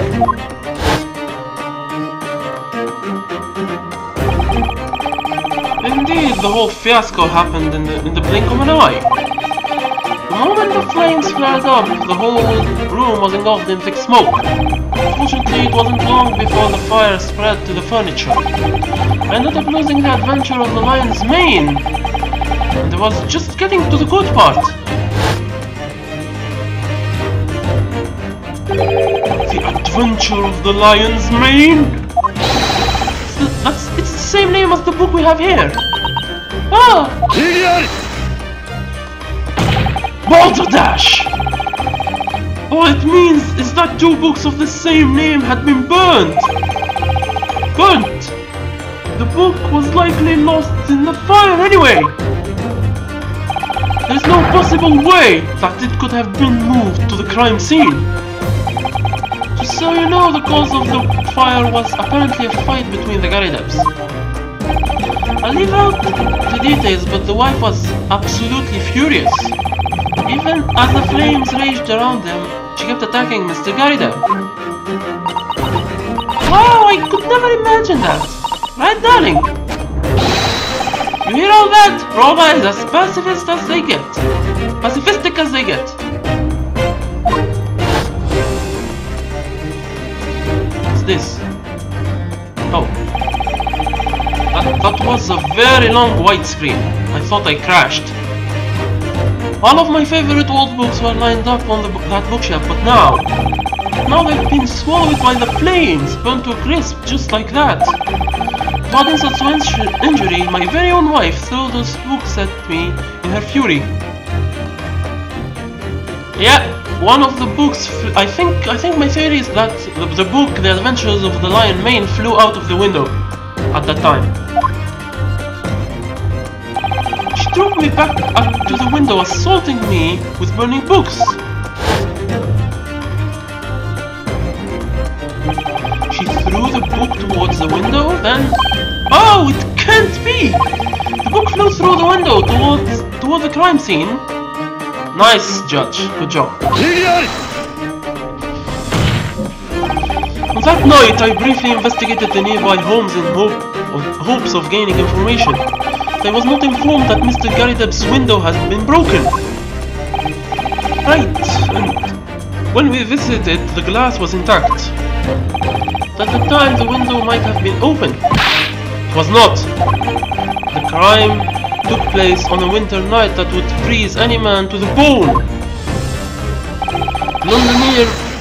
A Londoner, it's not a Londoner, a Londoner, would have never left his window open.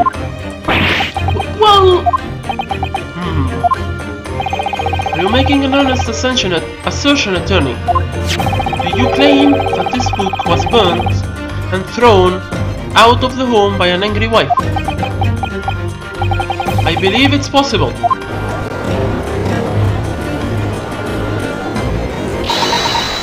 I've heard enough!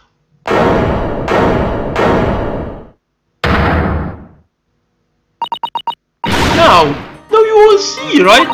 That self-proclaimed Japanese attorney over there is nothing but a yellow-bellied coward! What do you mean by coward? You say I almost turned into a sea of flames in the middle of a fight. You say I'm pretending to be a maid to keep up appearances. Now that is related to this trial. You're just hurling insults at me. No, I swear I'd never. You think you would insult a Londoner just to distract everyone from the truth? You see that's going to fly? You don't see that. You're a monster. He's absolutely right. Huh? We listen to his side of the argument just to be sure of our verdict. But now look!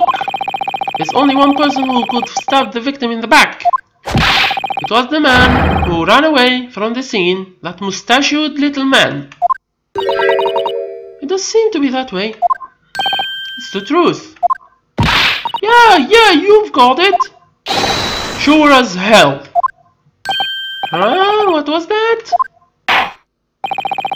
It would seem that the jurors have all come to a conclusion once again. What are your thoughts, Lord Van Zieks? These further deliberations were a little more than a waste of time. Now maybe we can make up for those precious minutes we lost. Hey, wait! The mystery of the fourth book still hasn't... Oh! After this trial is over, you can have your fun with that mystery once you return home. He put his foot down again. Literally. Doesn't look like he's willing to apologize for his impudence this time. Oh yeah, he usually apologizes if after he shatters the glass, or he puts his foot down, or he shatters the bottle. He didn't apologize this time. That's true. Very well, now, jurors, the time has come once again. Present your verdict to the court. 有罪 有罪有罪有罪有罪有罪 Well then, time for another closing argument.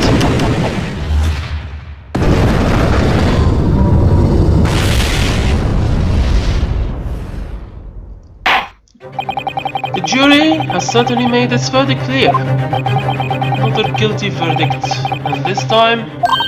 Haruto, keep facing forward. Susato, you've forgotten? This battle is far from over. Do you mean? Yes, the defense still has the right to a closing argument. One more closing argument to overturn this mistaken verdict. My lord, the defense asserts our right to a closing argument. Surely you should be running out of seals and deceit to sow by now. This isn't deceit. No, this closing argument is for the pursuit of truth. This isn't the time to hang my head as long as there is a chance. I have to stand tall and keep facing forward.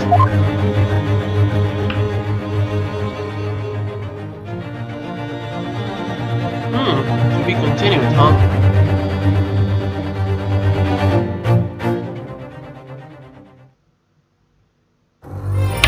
Well, yeah, I guess it's grand time to end the stream anyways. Thank you so much for watching, and I will see you next time. Goodbye.